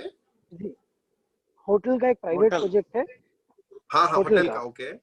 हाँ, तो उसमें प्राइमा फेसी पे अपन कौन कौन सी चीज को रख के ध्यान पे रखते हुए उस पे वर्किंग कर सकते हैं, मतलब होटल के काम के लिए मैं बिल्कुल अननोन हूं। मैं समझ गया। राहुल, आपका जो होटल का जो प्रोजेक्ट है जी, वो होटल मतलब residential hotel with restaurant banquet है कि कैसा है ये? रेसिडेंशियल होटल विद बैंक्वेट है, with restaurant and banquet. Very good. तो देखिए होटल में क्या है कि सबसे इंपॉर्टेंट चीज जो है ना वो उसका यूटिलिटीज है, सर्कुलेशन है, उसका किचन कहाँ पे है, किचन का सामान कैसे आएगा, उसको जिसको हम सर्कुलेशन बोलते हैं वो सबसे इम्पोर्टेंट है। और अगर टेक्निकली आपका मतलब जैसे मैंने होटल मुंबई में किए, जो आपने सुना होगा सरोवर होटल करके, इंडिया में करीब 100 होटल्स है उनके, उसके चेयरमैन के साथ में मैंने काम किया, तो मेरे को मधोक साहब ने जो चीज सिखाई, करीब 2005 की बात है, मैं आपसे शेयर कर रहा हूँ। उन्होंने कहा होटल में सबसे इम्पोर्टेंट चीज है कि आपका पानी का क्वालिटी कैसा है, पानी आपको गर्म मिलता है कि नहीं मिलता है, आपके लिनन्स कैसे, मतलब जो जिस बेड पे आप सोते हो वो सही है या नहीं है, उसमें कंफर्ट है या नहीं है, आपकी एयर क्वालिटी कैसी है, मतलब आपको घुटन नहीं महसूस होनी चाहिए, दूसरा आपका मेंटेनेंस और क्लीनलीनेस कैसा है, और आपका स्टाफ की एटीट्यूड क्या है। इससे ग्रेट होटल्स बनते हैं। बाकी सब चीजें जो है वो एडिशनल है। तो हम लोग एज ए डिजाइनर ये सोचते हैं कि हम लोग ने बहुत अच्छा होटल बना दिया, सुंदर होटल बना दिया तो सक्सेसफुल हो गया, ऐसा नहीं है। हमको ये सब चीजों को समझना होगा कि हाइजीन कैसा है, मतलब जो आप back of the house area जहाँ पे स्टाफ आके अपने कपड़े बदलता है, नहाता है, आराम करता है, सॉरी, तो वो उसकी क्वालिटी कैसी है, उसके लिए जगह हमने ठीक दी हुई है नहीं है, स्टाफ का डाइनिंग के लिए हमने जगह दी हुई है कि नहीं। अगर ये सब चीज ठीक रहेगी, सर्विस सही मिलेगी और होटल अच्छी चलेगी। तो मैं ये कहूंगा कि हमारे लिए जो विजन है और होटेलियर्स का जो विजन है वो एग्जैक्टली ऑपोजिट एंड से आता है। तो आपको आपका काम, जो मैं आपको सजेस्ट करूंगा कि आपका काम ये है दोनों को, राहुल जी, आप उसको बैलेंस करें जी, और यही सबसे इंपॉर्टेंट चीज रहेगा। और हर चीज आपके सर पे मत लीजिए, उसका सर्कुलेशन जो है तो किचन कंसल्टेंट को रखिए, उसके बाद में जो आप एरियाज डेडिकेट करें, हाँ, रेस्टोरेंट, क्योंकि वो आपको बताएगा कि रेस्टोरेंट के अंदर किचन के लिए किचन कंसल्टेंट, रेस्टोरेंट कंसल्टेंट नहीं, किचन कंसल्टेंट जी, तो वो आपको बताएगा कि किचन का क्या साइज रहेगा, उसमें क्या क्या करना है, क्या नहीं। सही किचन कंसल्टेंट रखे, सही सर्विस कंसल्टेंट्स रखे, और सही हॉस्पिटैलिटी कंसल्टेंट, मतलब कितना एरिया का क्या बनाना, मतलब बैंक्वेट एरिया कितना होना चाहिए, प्री फंक्शन एरिया कितना होना चाहिए, ये सब चीजों के पीछे साइंस है। और होटल एज एन इंडस्ट्री आप सेटअप कर रहे हो तो उसको नजर करते हुए आपको इसको सेटअप करना चाहिए। ये मेरा आपसे, जो आपने क्वेश्चन पूछा, ये मेरा जवाब रहेगा कि होटल को आप खाली डेकोरेशन में मत देखिए, उसको एज एन इंडस्ट्री भी देखिए, और दोनों को आप मिलाइए एज अ कंसल्टेंट और designer. Exactly sir. Space utilisation के लिए किस पॉइंट ऑफ व्यू को अपन ज्यादा हाईलाइट करें? होटल में क्या है, आपको देखना है कि आपके होटल के अंदर, जैसे मैं आपको एग्जांपल देता हूँ, जैसे आपका रायपुर के अंदर जैसे आपका जो मैफेयर बना, हाँ जी, तो मैफेयर में आप देखिए उनका बैंक्वेटिंग और F&B जो है वो उनका प्लस पॉइंट है, रिजॉर्ट फील उन्होंने दिया हुआ है ना। तो आप रूम में जाएंगे तो रूम रिलेटिवली बहुत सिंपल है, अच्छा बना है बट सिंपल रूम है, बट उन्होंने जो है पूरा फोकस जो है, बट उनका बैंक्वेट में जाएंगे तो मुझे लगता है कि उनका बैंक्वेट और बेटर हो सकता था। ओके, अच्छा बना है लेकिन और अच्छा हो सकता था मेरे हिसाब से। तो मेरा ये कहना है कि वो ओवरऑल जो फोकस है ना, वो आपको मतलब समझना जरूरी है, बिजनेस प्लान समझना जरूरी है, और that will decide the success of your project, not the decoration of your project. Exactly sir. हाँ जी, और स्पेस यूटिलाइजेशन भी उसके बेसिस पे ही होना चाहिए कि बैंक्वेट में कितने लोग, अच्छा एक बैंक्वेट हॉल बनाना है कि 2 बनाने हैं, एक बड़ा बनाना है या एक छोटा बनाना है, वो आप नक्की करेंगे। I don't think that is advisable. It has to be decided by hotel operator or an expert who is running the hotel. उसका अलग ही कैलकुलेशन है पूरा इनकम का। वो मार्केट की स्टेबिलिटी के अकॉर्डिंगली उसको डिसाइड करेंगे सर, मे बी मुझे ऐसा लगता है। एंड स्पेस यूटिलाइजेशन उसके बेसिस पे होना चाहिए।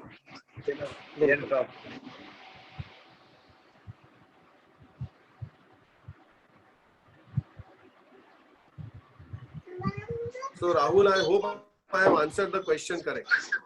बिल्कुल sir, exactly, I am very much clear from your answer. Okay, thank you. Madhav sir ji. हाँ, अब तो हो गया सबका। हाँ, अब सबको का हो गया है। एक चीज की और जानकारी देना चाहूंगा, ये अभी जितनी भी अपन ने बातें की हैं, ये रिकॉर्डिंग में रिकॉर्ड हो चुकी है, तो मैं समझता हूँ कि हमको कल इसकी प्रॉपर रिकॉर्डिंग भी मिल जाएगी सारी डिस्कशंस की। तो एक वॉइस रिकॉर्डिंग हमको सबको को आ जाएगी, तो जो हमारे साथी नहीं सुने इन चीजों को, उनके लिए वॉइस रिकॉर्डिंग काम आएगी। सर अब पूरा द लास्ट मेरा एक क्वेश्चन है आपसे। हाँ, बोलो। इतनी ऊंचाइयों के पहुंचने के बाद एक ऐसा होता है कि एक फिसलन हमेशा रहती है साथ में, जितनी आप ऊंचाइयां चढ़ते जाते हैं। तो इन ऊंचाइयों पे बने रहने के लिए हर दिन अपने को कोई ना कोई प्रेरणा लेनी पड़ती है। तो वो प्रेरणा आपको कहाँ से मिलती है कंटिन्यूअस, और कैसे मिलती है, ये जानना चाह रहा था। देखिए, एक चीज मैं आपको ये बताऊंगा माधव की, अगेन मैं बोल रहा हूँ कि जैसे मैंने आपको फिल्म का एग्जांपल दिया था कि जो आप पर्दे पे देखते हो वो अलग चीज है, और हम लोग जो महसूस करते हैं वो तो फिल्म बाय फिल्म है। तो मैं ये कहूंगा, मतलब मेरा ये बहुत ही मतलब एक जिसको बोलेंगे कि फेवरेट डायलॉग यही है कि लाइफ इज अ जर्नी।